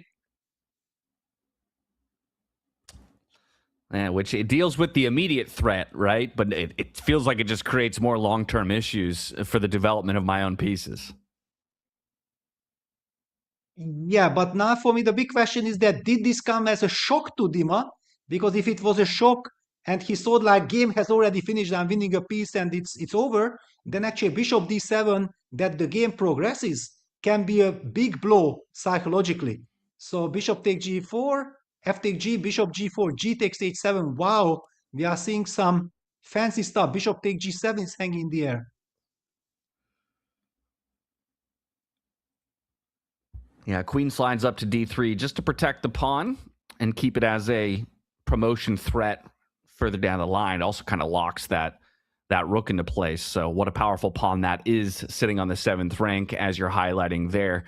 Bishop as well, pairing up with the queen to kind of put a lot of pressure on that right-hand side of the board. And now we're finally seeing Marco able to get his queen involved, offering a trade of queens here. Yes, this is good, but the problem is that this was strictly the only move. However, if white is cool and takes on d7, bishop takes d7, and plays the move short castle, a move that, you know, evacuates the king from the left side of the board all the way to the right side with a tempo, hitting the pawn on f7, and followed it up with rook a d1. Okay, he opts for long castle, but this gives black some chances. Bishop g5 It gives check. black time. Yeah, I think that's the biggest thing, right? It just gave him enough. It gave him the tempo for this move here. Check on the board. The bishop is now involved. It opens up the king and the rook to possibly castle themselves along castle on black side and get his rook involved further down the line. Right now would be ill-advised. And look at this. Look at the face expression of Dimitri. He just cannot believe. And I told you that this was the biggest problem, that it looked like it's game over. And if you miss something and the game continues, now actually he's worse. He has to defend, and he's also behind on the clock. Very difficult and very dangerous spot to be in. Yeah, and just like that, he's got to give up one of his rooks here. So now we're playing minor pieces and a rook per player. We do have a discrepancy in the fact that it's 2 bishops for Marco Materia with black. It's a bishop and a knight on the side of Dimitri. Yeah, it's a very unpleasant kind of position. Of course, black plays b6. Well, I really hope that Andrei Kim will hold this game, because otherwise he will go crazy. This was such a chance to win the game outright from the opening, and missing that chance. Oof. Yeah, hand on head. It's you could kind of, as you're saying, feels like he's trying to stop himself from going crazy in this moment. Yes. And after having all these adventures, Marco is super happy with the draw, because the draw is like a win. But we already know that these youngsters are very motivated. And look at this. He's about to lose Oh, no. something. Yeah, he's losing it. Uh, It's over. Wow.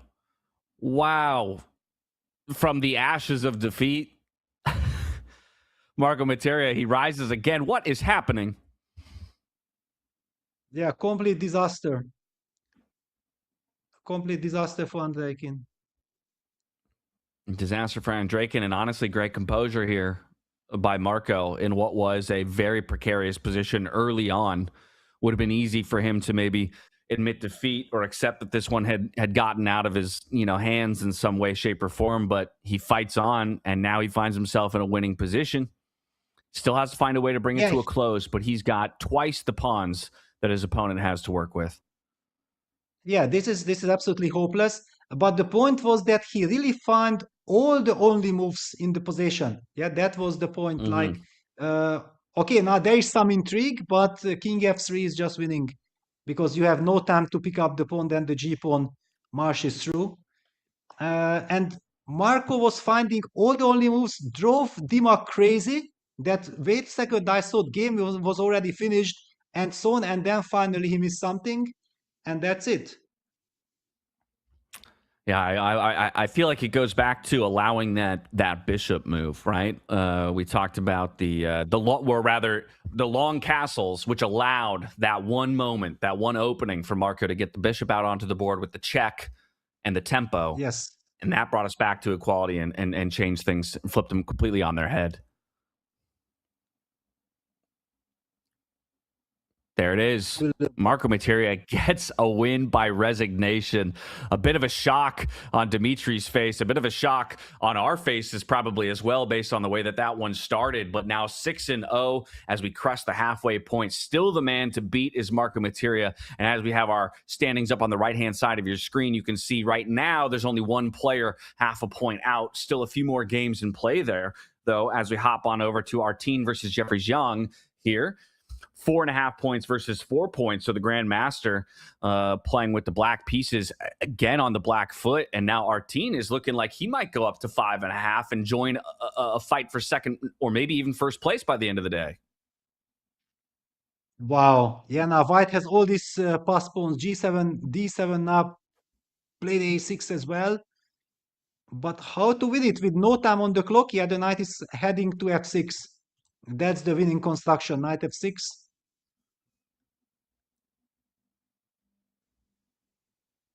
But still Jeffrey is fighting. Jeffrey is fighting. Okay, he's going to promote he in order to get rid pawn. of the bishop. What? Yes, he's in time to collect the pawn. Oof, what an escape. Wow. He's going to get away with a draw in this one. Insufficient material, but I mean, I'm sure he's probably not too happy with the result based on the matchup, but he'll be happy with the result based on the state of the board, at least by the time that we arrived at the board to see it. Yes, definitely. There should be a big smile on his face because pulling this one, surviving this one, this is like a double win. This is completely insane. By the way, we still have action. We have seen Amovahed in torturing his opponent and probably going on to win. And that will be very important. Yeah, the knight is heading to E8. Yeah, hugely important because he's sitting at 3.5 if he wants any chance to fight for a podium spot here today and a share of the prize pool. It's going to have to come off the heels of a victory here, but he looks poised to do so. Yes, it is absolutely resigned territory. Yeah, 2 pawns and a king versus a king. You can shuffle all you like, but eventually that king is going to have to move off the promotion square, as we've seen. Pawn promotes to a queen. Let's go for a second one. Why not? Yes, I also don't really understand the point of playing with increment because you just cannot flag your opponent. You have 0 chances. Why just not to his design? Chess principles. Yeah, you keep. If I'm your opponent, you keep playing. You keep playing because there's a possibility of the blunder. In that situation, I think the resignation could have been called for a few moves sooner. But like you say, that was a necessary victory for Sinner, at least when it comes to his overall performance for today's standings. Still not even making it necessarily onto our current top 10 leaderboard as we pull. Or actually, I take that back. He'll just slot into that 8th spot, a tie for 8th with a bunch of other players at 4.5.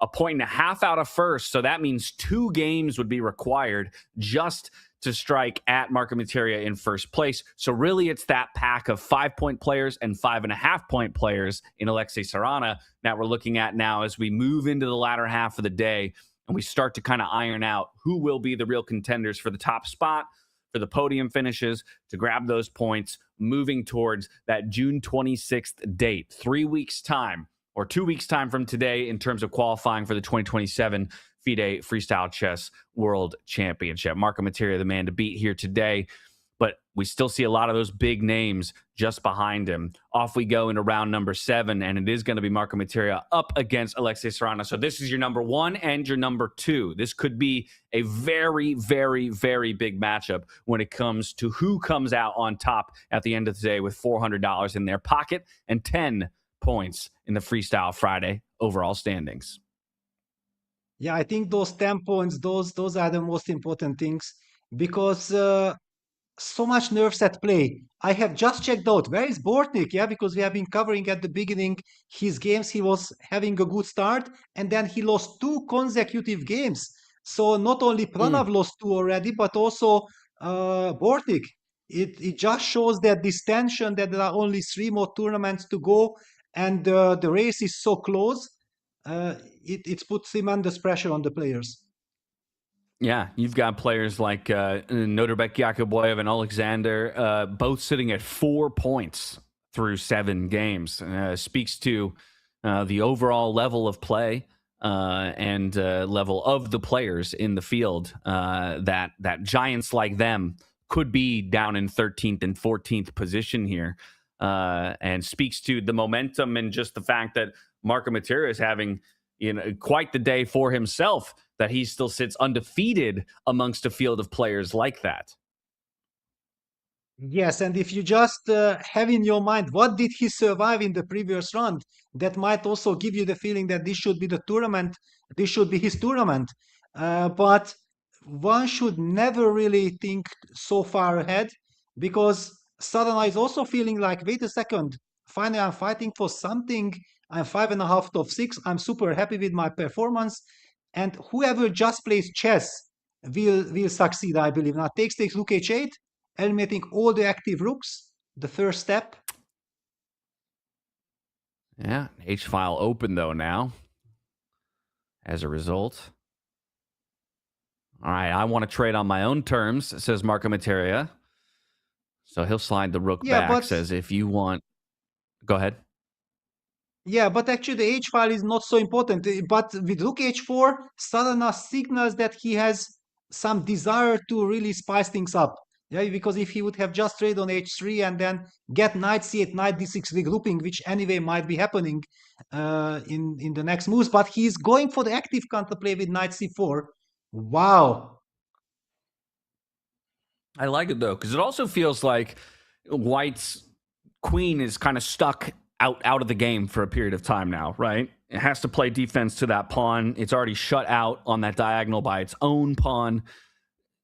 So I could see some long-term issues here for White in terms of getting her re-involved. Yeah, but also there's this knight d2, knight f3. This pawn can be strong and it can be also a weakness. And I think that we might be seeing that this is a big weakness. Wait a second. Can I just take on g6? And if fg, then knight f3, and I'm collecting that pawn? Well, it seems like the answer is yes, as the bishop is quick to pick up that knight. And now you can see kind of an uncomfortable smirk on Alexei Sarana's face as he's now evaluating the position, maybe wishing for a couple moves that he could have back. Exactly. Recognizing that pawn is becoming the weakness. Yeah, look at the clock situation. He almost has 2 minutes. There was absolutely no reason to rush so much. Yeah, because he had everything under control. He might have even had chances to fight for initiative. In any case, no risk whatsoever. And then all of a sudden he blitzes out 2 moves and he's lost.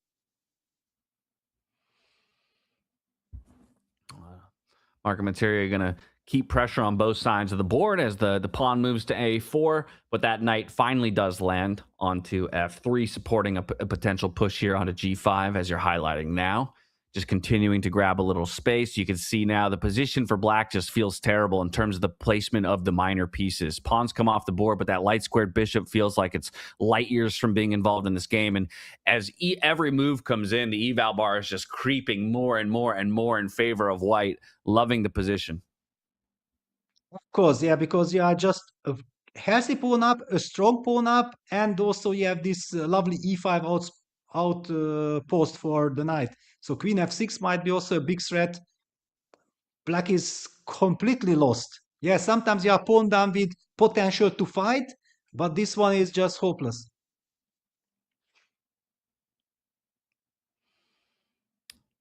A hopeless position, a hopeless look on Alexei's face as he searches for any resource, any source of recourse in this position. He's going to go for an a6 pawn push. Feels like a waiting move, if nothing else. Just hoping now for maybe a mistake that you can capitalize on out of your opponent. Creates just a little bit of space for the king to maneuver. But outside of that, speaks to the difficulty of the position here for black to make any progress. Yes, no, it's such a hopeless position, and the reason why I was not suggesting a single move for white, because every move was good, and it very much depends on your character. That do you go for direct attempt? For example, now you can take knight takes d5, but you can also just continue with queen g5, and probably after knight e7, if black goes after the pawn, then you want to go knight e2, knight f4, and rely on the pin. Okay, but we have at least what the engine is calling a miss here. No, because you know he can take with the knight. Look at this. Let me show this. Knight e7, knight e2 looks like it's lost. But then you take with the knight, and if I take knight, then you can take with the queen. And if I go knight f4, you have queen e7. And then you suddenly end up in this position. You are pawn down, but this one you can fight for a draw. This one has some chance. It's bad, but it's not designable. So all eyes. Perfect timing. All eyes on Perfect timing to show that on the board, Peter, because look at what's about to play out. Wow, this is exactly what happened. Yeah, Sadana immediately jumping on his chance. He might survive this. Yeah, it's still not easy, but it was basically the only way for survival. Yes, but look at this. The bishop is almost there, but luckily for Alexei, he has bishop c6. If the knight somehow can get back, but yeah, the knight has to go for a journey, but finally it finds a safe spot on e4. Wow. And now all of a sudden, the position all of a sudden just feels so much more solid for black. I mean, white's not in danger either, right? But to go from where we were maybe 5-6 moves ago to where we are now is just a bit of insanity in my brain. Yeah, completely crazy. And also that Sadana was very lucky that he was not only escaping, but he was also able to eliminate that e3 pawn. So he got his pawn back. And now he has very good drawing chances. Knight c3, and then he will push a4. White will be forced to take ba, and then bishop a4. You get access to white's weaknesses as well. It should be an easy draw. Should be a draw, and that'll keep the two players in our 1 and 2 positions. As Alexei was the one who was chasing Marco coming into this game. If he was able to get the decisive victory, he would have leapfrogged him. Instead, they will stay half points separated. Wait a second. What did Alexei do? Because the computer still says it's fine, but this is very tricky. It can be just lost. He finds the only move according to computer, bishop s3, but why on earth do you get into this craziness? Yeah, bishop has to move again, being targeted by that knight. Bishop e4. He escapes, but oi, this was very scary what he was doing.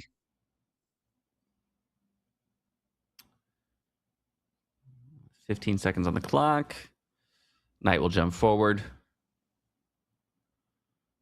Yeah, both sides are kind of stalemated. Nothing moves. So yeah. Okay, one more pawn apiece. c4 happened. Yeah, but d4 pawn is hanging and he has bishop g4 check and then captures. Okay, he goes bishop d5. Okay, now he can take on c6, take on d4. No, he does not. He could have taken back both pawns. Yeah, it feels like that would have been the easier way. Just get more pieces off the board, but Yes.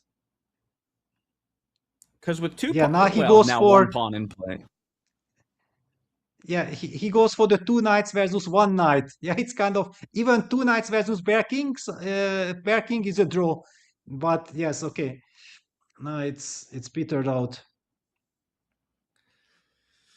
Peter Lecco has claimed that it petered Oh, out. The players agree. yes. That's a draw between Alexei Sarna and Marco Materia. 6.5 points for Marco. It's 6 points for Alexei. So the two of them, they still stay at the top of the leaderboard. But what was a huge opportunity, I would have to say, for Sarna in this one to take the decisive victory and ultimately leapfrog, he will not be able to capitalize on it. He still is within striking distance as we head on over to Norbek Yakuboyev up against Valery Kazakuski. These two players probably not where they would have hoped to have been through 7 rounds in the day, 4 points apiece. But Norbek does get the win, so he does a little bit in service of climbing back up the leaderboard and in those standings now at 5 points to his name. You can see there on the right-hand side of your screen, just barely grabbing 10th place and keeping himself within the conversation, but kind of still well outside what would be an ultimate podium finish, considering the likes of the people who are still out in front of him. A couple players sitting at 3 points here as we're looking to conclude our 7th round of the day. Yeah, because actually this game is completely winning for black. There are no dramas here and has also plenty of time. We can maybe look at the standings and speculate a little bit about the overall situation because it might be more important. Yeah, so as we pull those up, Yes. again, this is just the standings as they are through our current round for those of you at home. So 7 games in the books. And we now have nobody who is, I would say, or has won their way entirely through, as Marco Materia just agreed to that draw for the first time today. 6.5 points to his name. Alexei, the only one sitting in second place with 6 points, but it's that pack of players at 5.5. So that's what I would be looking at. And for you, Peter, with 3 or 4 more games to go, who are you looking at? Who do you really think has a shot at taking Marco Materia down? Or do you feel like the way that Marco's playing today, he's just separated himself from the rest and he's going to run away with this? No, I don't think so. Yes, he had a fantastic, phenomenal day, but the tournament is so crazy and so wide with so many great players that you can never feel yourself safe unless it is really over. And just looking at players like Grishuk, okay, he has already played against Andreikin, but also Sina Movahed. I really feel like Sina might still be causing some real trouble for the guys like Marco and Alexei. But also let's just keep an eye on Nodiebek Yakuboev and Alexander Bortnik. They are next to each other with 5 points each. So actually that's kind of good news for Bortnik that he's not having a great event. But one of his main concurrents is also not run away with the tournament. And even Pranav, where is Pranav? Let's take a look at. Let me try to find him. I was going to say, I'm looking for him as well. Pranav is in 17th place at 5 points. He's actually also got 5 points also to his 5 name. Points. Yes. Yeah. So again, some of the bigger names that we were talking about at the top of the day, while they're not, currently at the top of the leaderboards, they're still in a position where they could make things interesting coming down the home stretch here. Yes, and basically the situation did not really change for Bortnik because he's the player who is leading the tournament. Yeah, so all the other guys like Marco, Alexei, they are not his opponents at all. So he has to keep an eye on what Pranav and what Yakuboev is doing. And as long as they are not ahead of him, everything is fine. He can chill. That actually might also be psychologically very important. Yeah, well, I already see the pairings that just popped up on my screen. The games are just about to get started here for round number 8. But you called out Sinamovahead as one of the guys that could really make things interesting here today. He's going to test his mettle up against Marco Materia in this next round.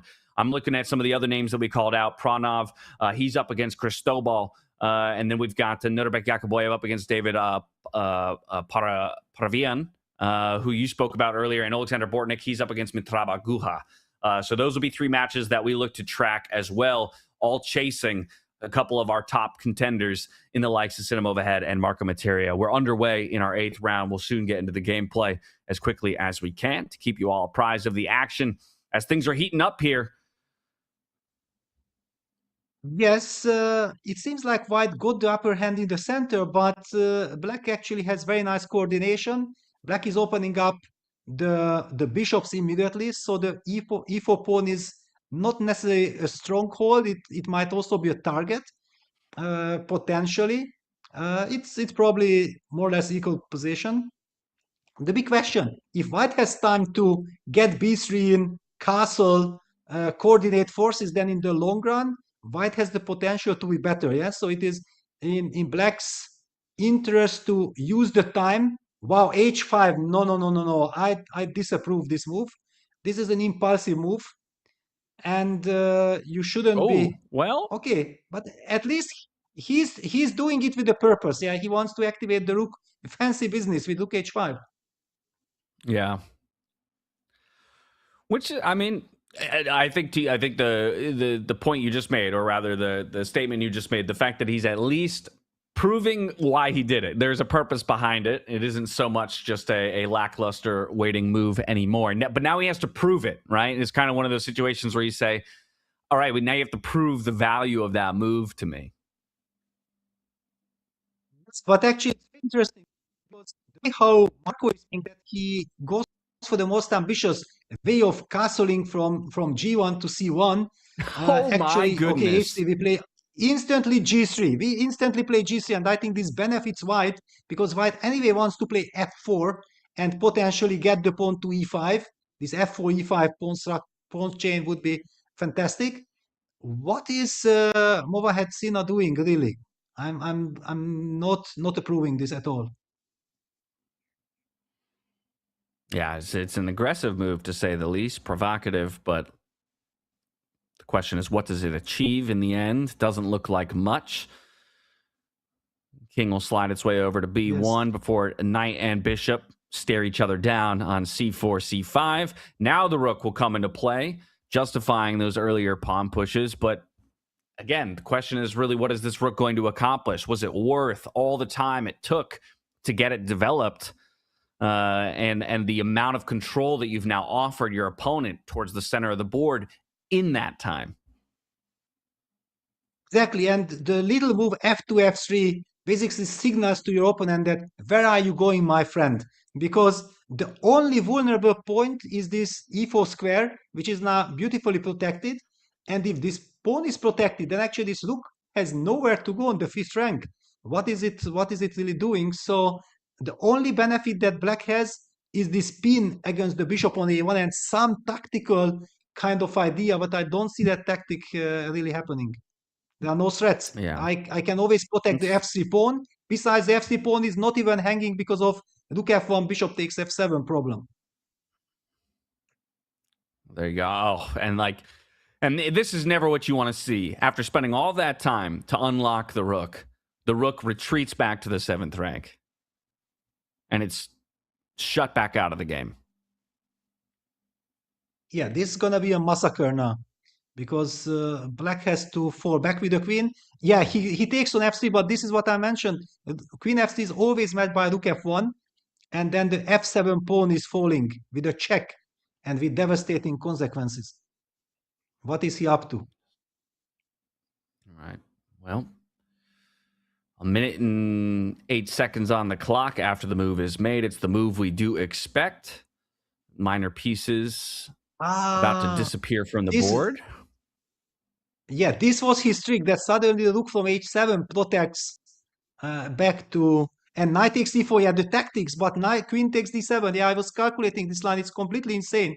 because knight takes c3 check, and then you just move the king to a1, and everything is hanging. It's complete chaos, and it's on the board. Wow. But white is winning. Too many problems. Yeah. Brilliant play by Sinner's move Marco. to make. Just stable play by Marco, right? He didn't really do anything fancy this time around. He just played very stable, let his opponent, in a sense, lose the game, as opposed to taking the game himself. Didn't need to do anything fancy here. Yes, sometimes all you need to do is just stabilize your position, and black feels under pressure. The opponent feels under pressure and thinks that he has to do something. And in fact, if you do something, then you get punched like Marco has done. It's a beautiful tactical sequence, and also very confidently went for it, calculating all these lines. Oof. 25 seconds here. Even if Sinner does find a decent move now, he's not going to have much time to make moves for the remainder of the game. Well, there's no defense, because if you play queen e4, there's even rook takes f7 with a devastating effect. Actually, black gets checkmated. Yeah, queen e4, and now there's rook takes f7, which finishes the game on the spot. Bishop f7 also wins, but rook f7 is the brutal one.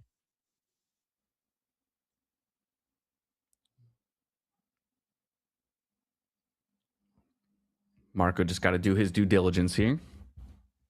Make sure there's no tricks in play, as I'm sure he's evaluated this as a winning position. What could push him now up to 7.5 points and make him nearly untouchable, given the fact that he's currently playing against the only guy in second place and the only guy who's half a point behind him. This would be a massive victory in the 8th round of the day here. It won't mean that Marco has it completely wrapped up, but it puts him in. There it is, rook f7. Yeah, rook f7, but still, Sina played the only move, bishop d5, and look at the position. Down to 10 seconds. It's still anybody's game, because it's not easy. Bishop d5, knight d5, check. King b1, knight c3, check. Black is doing fine. Knight takes a2. He checks again. He picks up the pawn with it. He buys back a little bit of time. 10 seconds on the clock here for Sinner. Both players working with very little time. You can kind of see now the nerves kicking in. Knight will make one more move, gets a few seconds back on the clock. Does he see that this is winning here for himself, or is he's going to try and get away with the repetition? Wow. Yes, I mean, he's happy. What a game. Yes. Absolutely insane. Who's happy in this situation? Are you happy if you're Sinner? Do you recognize that maybe that one had flipped on its head, and if you had a little bit more time, you could have gotten the victory and even, jumped in front of your opponent? Or do you think, given how poorly that game started, he's saying, take the draw, run with it, we'll keep ourselves alive for the remaining rounds? Exactly. I think that he should be super happy. And he shouldn't be even looking at the game that, oh, I could have won at the end. With 5 seconds on the clock and everything is in total chaos mode, you are just very happy that you survived that scare. All right. Well, Norbert Yakuboyev versus David Pravian. And just as we arrive, Norbert, he gets the checkmate and the victory. So, again, what was a tumultuous start to the day in a number of ways for Yakuboyev, one of the guys that we had said, you got to you got to be looking for him. He's going to be one of the top dogs, one of the top contenders. He kind of quickly fell out of the conversation, and now he's reinserting himself into the conversation as he moves up to 6 points, now only 1 point behind the tournament leader. And, of course, we're going to hop over to another one of the guys that we wanted to talk about. He does. Yeah, but Bortnik just got checkmated. It's over. Look at his face, too. I cannot believe it. What did he miss? We got here just to see the result, not necessarily to see the setup. Yeah, absolutely crazy. Yeah, this is freestyle chess, and it is blitz with 3+2 seconds. When you get down to a couple of seconds and it's a complicated position, then it is so easy to lose control. Well, I think now he's checking the game and he's looking at the possibilities that he missed. a stunned look on his face, doing his best to talk through it, shrug it off. Yeah, talking to himself like, how could I have? Yeah, this is the message that I'm getting from his. Yeah. Oh, wow! There's utter It was distress on his face. dispossession. What? It was winning. Look at, I mean, completely winning. Yeah, a piece up, and he lost this. Yeah, so it will be very difficult to recover from this. These are the heartbreaking kind of scenarios. Oh my goodness. Yeah. Oof! And suddenly he couldn't stop the pawn. All of a sudden, just a couple of moves from a winning position, it went to losing. Wow. Ooh, Guha Mitrava. it's crazy. I mean, fantastic find. We spent a lot of time talking about Alexander Bortnik for good reason. But we got to talk about his opponent as well. Look at that. Guha moves up to 6 points, right? So he basically stole the position in a lot of ways from Alexander Bortnik. And here we have the overall standings. Yeah. And as you can see, Marco Materia, again, maybe getting a little bit lucky. He's going to have 7 points currently. But Dimitri and Draken right behind him, nipping at his heels, 6.5 points. Conrad Holt as well, 6.5, and Artin Ashraf at 6.5. Those 3 guys all sharing second place. And then a whole slew of players 1 point out of our current tournament leader. It's Sinamovahead, one of the guys that we've been talking about, Alexei Sarana, Nurbeck Yakuboyev. These are very familiar names for many people. Pranov just eking onto the board. Tong Xiao, as you mentioned earlier. And of course, Renato Terry to round out our top 10 through 8 rounds of the day. We got 3 more rounds to go, 3 more rounds to decide who will be the winner of June 12th Freestyle Friday action, who will put themselves into prime position for the 2027 FIDE Freestyle World Championship. That's a question we'll answer on the other side of a quick break. We'll be back in just 5 minutes' time. Stick around.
Hello, everybody, and welcome back to Freestyle Friday, the second edition being broadcast out to you live by myself, James Dash, and Peter Lecco.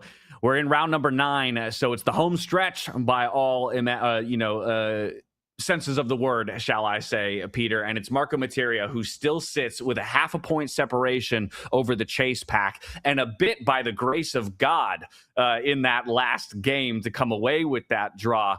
I wonder how his nerves are feeling going into the 9th round. Wow. Well, okay, he's also kicking himself of not having won that game, but yeah, at the end there was this scare. Finally draw, and I think we already see the new starting position. I first thought like there's some technical error, what is happening? And then I realized that no, the rook from A1 is on B1, so the white knight on A1 and rook on B1 are mixed. Yes. But this is just about the Very most tricky. standard position we've ever had starting. Well, and you know what is the point of it? That we played this position in the Grenke Freestyle Chess Championship this year. I remember having been doing the commentary, and it was so intriguing. The players were spending like some 20 minutes in the starting position in order to understand what's happening. The thematic discussion was, can Black play the Scandinavian with E4, D5? All right, and what an amount of time to think here for that opening move.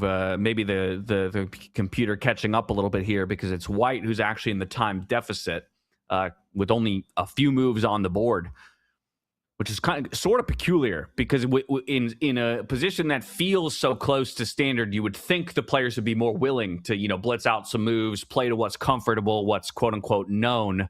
But here, even just that one discrepancy in piece placement, right, could really shake things up. So in some senses, I'm glad to see the players aren't moving too quickly. But our team with the white side, at some point, he's got to start picking up the pace. Yes, I'm a little bit even puzzled that do we have some technical issues, or is really White playing so slowly? Because, okay, Bishop D3 is kind of the natural move, and it's like a Petrov. It's like a Petrov with the classical Petrov. And I feel like, yeah, Bishop D3 played, and after D5, Knight takes E5, it feels like normally Black plays Knight to D7, but now that the Knight is on A8, Black cannot challenge the Knight on E5, and this should be in White's favor. That's my feeling. But he opts for D takes E5.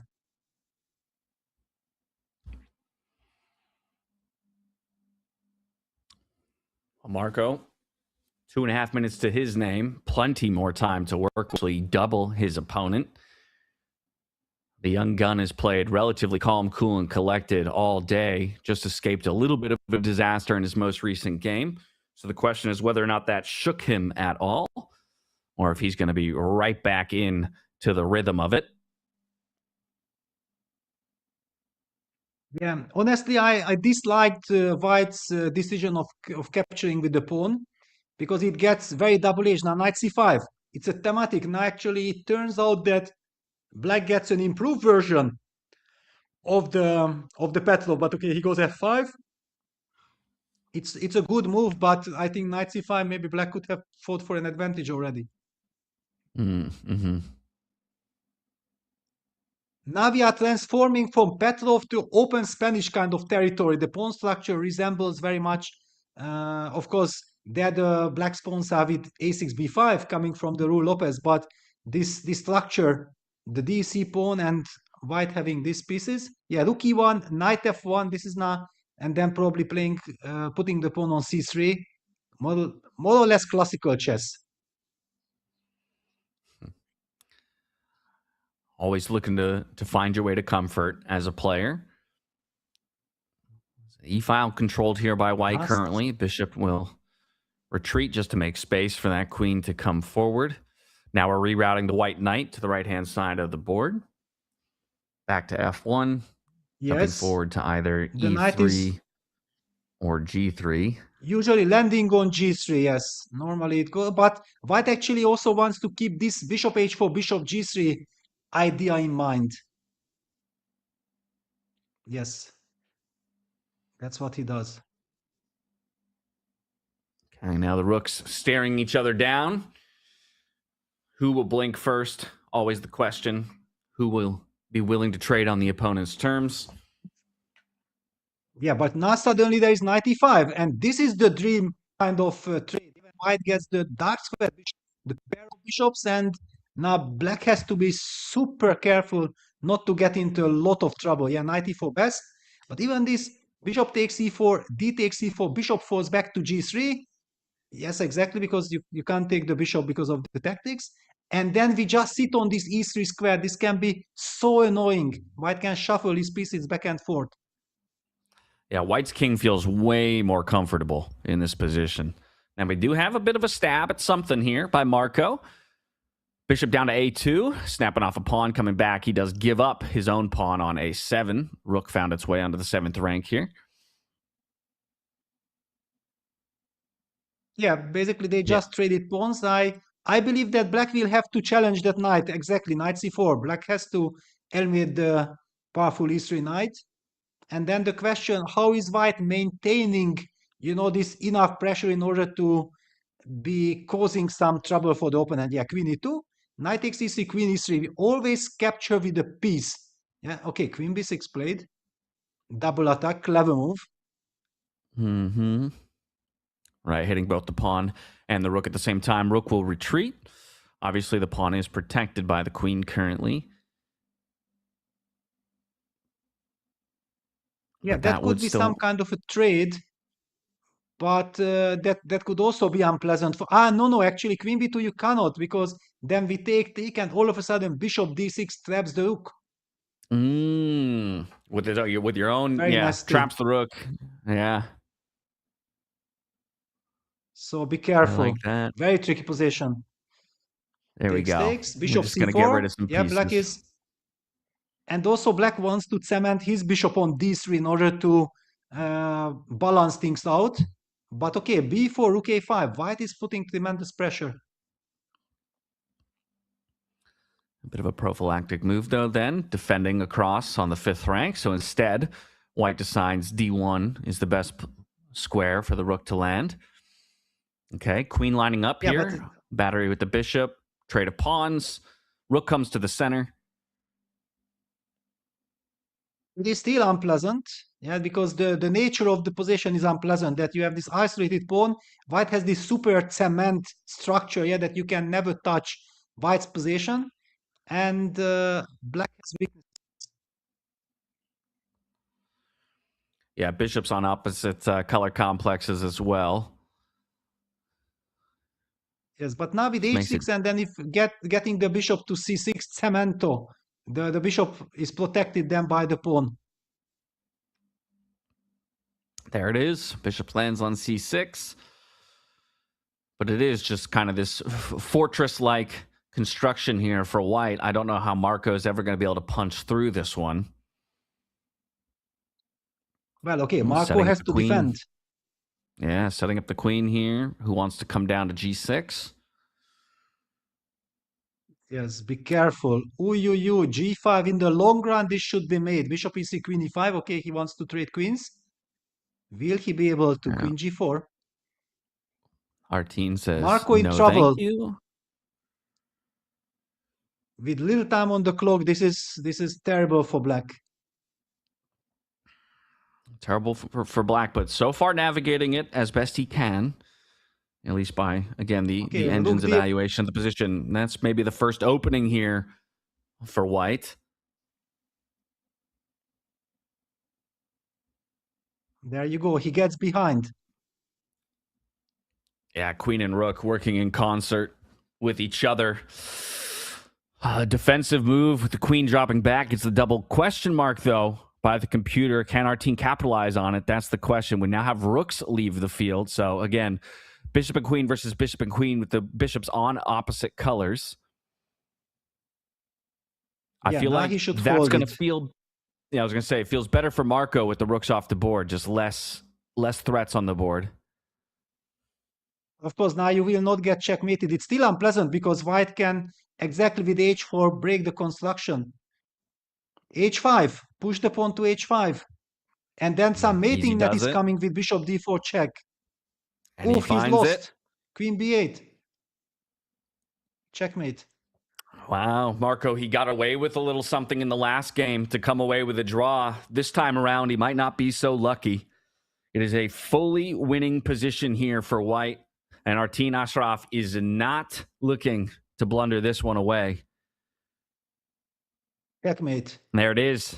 Massive win by Artin over the current tournament leader and leapfrogging in to first place himself. Now 7.5 points to his name to do it over Marco Materia as well. What a showing by him. That completely shakes up the standings. You can see over there, right-hand side of your screens, everybody, a name that was kind of becoming cemented at the top spot, and Marco Materia now drops to third place alongside the likes of a Nodirbek Yakuboyev, who has been making a late surge as well, by the way. But it's Andrekin and Ashraf who now share first place, a tie at 7.5 points through 9 rounds. Yeah, absolutely crazy. Crazy action. Okay, Marco was always on the back foot, but just when it looked like he might survive, then things got out of control. But still, Alexander Grishuk is having a crazy kind of affair here against Edgar Mamedov. Rookie 6 played. White is up a piece, but Black has 3 pawns, and this h3 pawn seems to be very powerful. Plus, all these mating ideas against White's king. Will Sasha survive? That's the question. That is the question yet to be answered. So, well, a draw by repetition, that will be the result. Would you call that survival in that circumstance?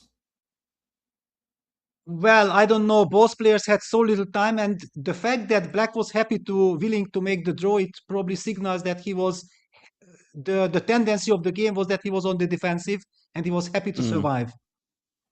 Right. Yeah, that's true. We didn't have the benefit of seeing how that game played from the beginning, but sometimes, the result or the way that a game ends can kind of tell you, it gives you echoes of the game that preceded it. And if you were the player who is perhaps on the defensive, on the losing side, that first opportunity you get to draw, you say, I'm going to take it, I'm going to run with it, when even maybe there was slightly more winning chances for you in the end. But 0.5 point apiece goes to each of those players. I believe they both slotted up to 6 points to their names, leaves them 1.5 points out of first. So very likely not contending for the top spot, but still in the running for a podium finish and picking up some points in the overall standings. The spotlight, the focus is really going to now come to the top, let's say 7 players, because those are the players who are sitting with 7 points or more to their name. Again, it's the top 2 tied at 7.5 points apiece in Dmitry Andrekin and Artin Ashraf. Now we got Marco Materia, who drops down into a share of third place with 5 other players. Nodirbek Yakuboyev, we've got Guha, we got Pranav, and we've got Abtin, a player and a name that we've not talked about, Abtin Atakan, who's jumping up to 7 points to his name as well. So striking distance there for all of them. 2 games to go. So technically the players with 6.5 as well could make some moves, however unlikely that might be. Yeah, and also what is very important that Pranav is back to 7 points. Yeah, so he's actually having a tremendous chance to overtake Bortnik in the overall leaderboard, because he is now up there with 7 points, just 0.5 point behind the leaders with a great finish. He might be collecting quite enough points. There was, I think, a 4 points gap between Bortnik and Pranav. This will make Bortnik all the more nervous. Yeah, that's a great point as well. Bortnik is not a name that we see in this top 10. And while obviously we put a lot of focus on who's going to win today's event, perhaps more importantly is what the overall standings look like when it comes to the Freestyle Friday circuit. And that's where the separation between a player like Pranav and Bortnik is very important. We'll flip on over to those standings because it is Bortnik who currently holds the top spot. It's 4 points exactly, as you had said there, that separates him and Pranav. Pranav looking to make up that differential and more here today. And then it's the next name on the list, right? Nodirbek Yakuboyev. And let's not forget what a tumultuous start he had to the day, but he as well is in that, he's now in that 0.5 point separation. He could very well be coming away tournament winner today, put 10 points on the board, and he's right in that mix. Yes, it's basically anybody's tournament at the moment who have 7 points or 7.5. They are very much fighting for the title today. And Pranav and Yakuboev are one of those players. The pairings will be super important, but you know what I have in my mind, and it comes back to my mind. Who is Artin Ashraf? I would so much picture. I want to vision. I want to see his face.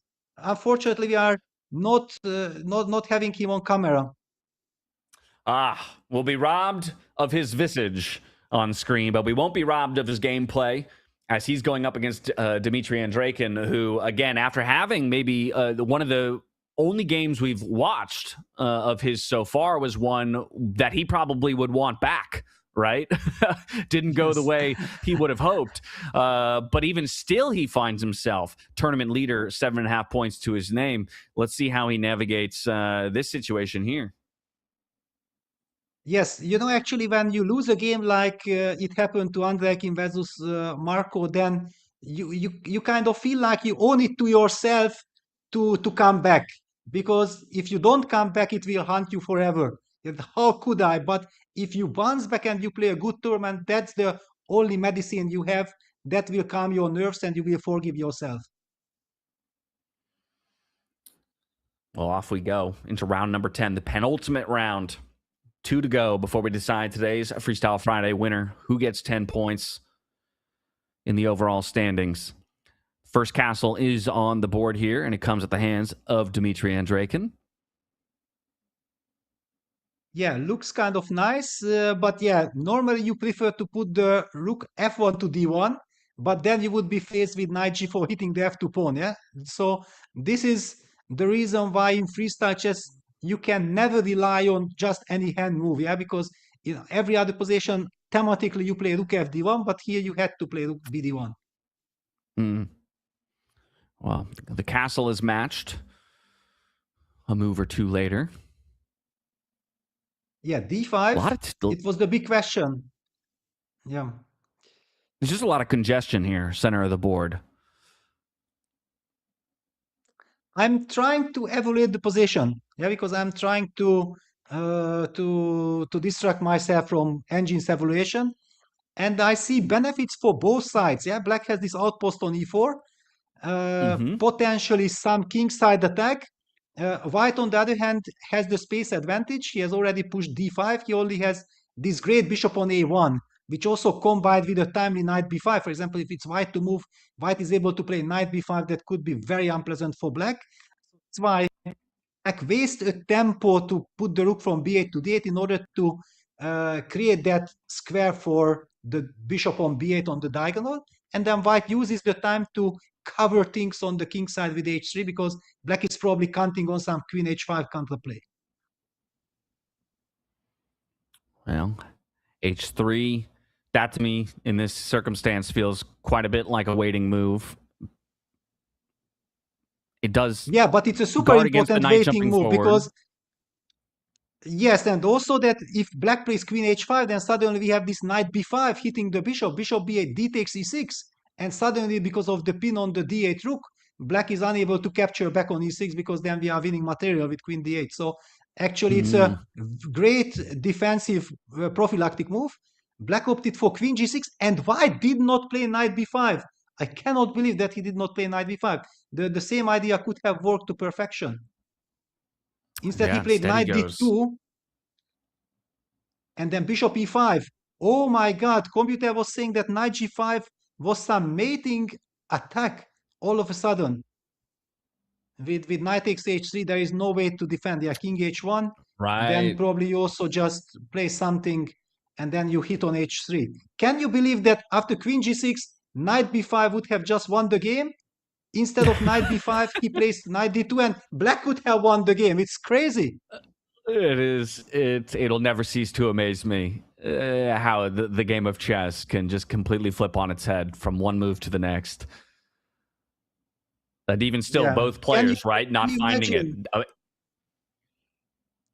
Yes, but can you imagine if you are the trainer or the relative, a wife or father or mother of some of these players, and you are following with an engine and you are hoping that white looks good, everything is not, and then you are lost all of a sudden. Yeah, it's just crazy. Yeah.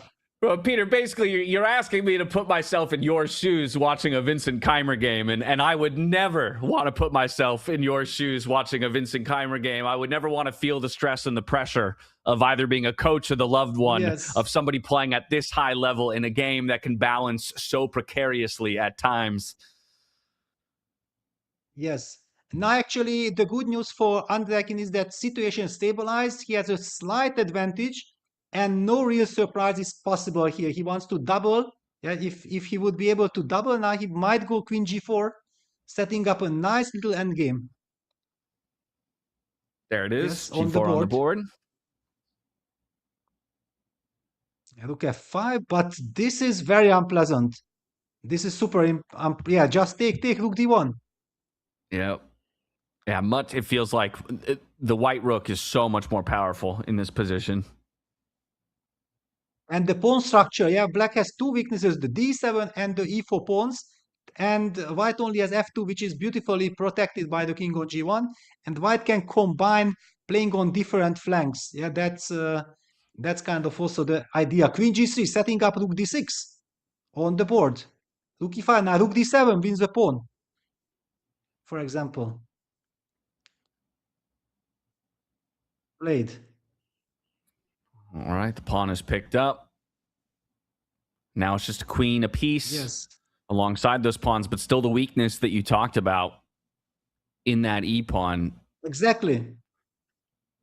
Because while one could argue that sometimes queen endgames are drawish, but this one feels completely lost because of the structure. And also black's king has nowhere to hide.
And we're back.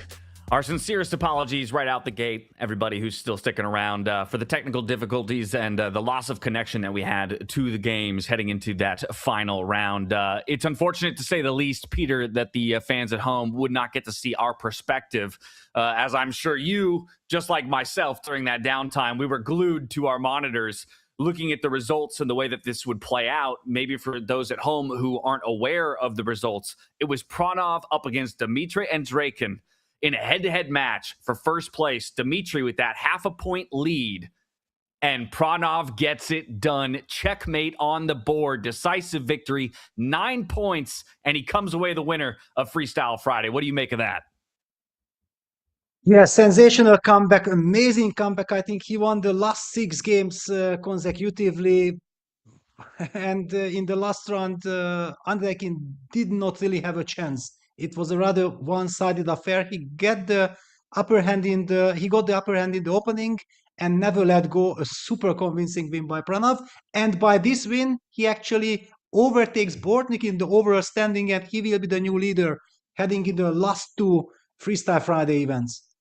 I mean, can you believe it? The young guy's got to be over the moon with his performance today, with the position that he now finds himself in. But he's also now, Peter, he's put a big target on his back. Like you said, there's just 2 more Freestyle Fridays to go until somebody qualifies for that 2027 FIDE Freestyle World Championship. And right now, he's the man to beat.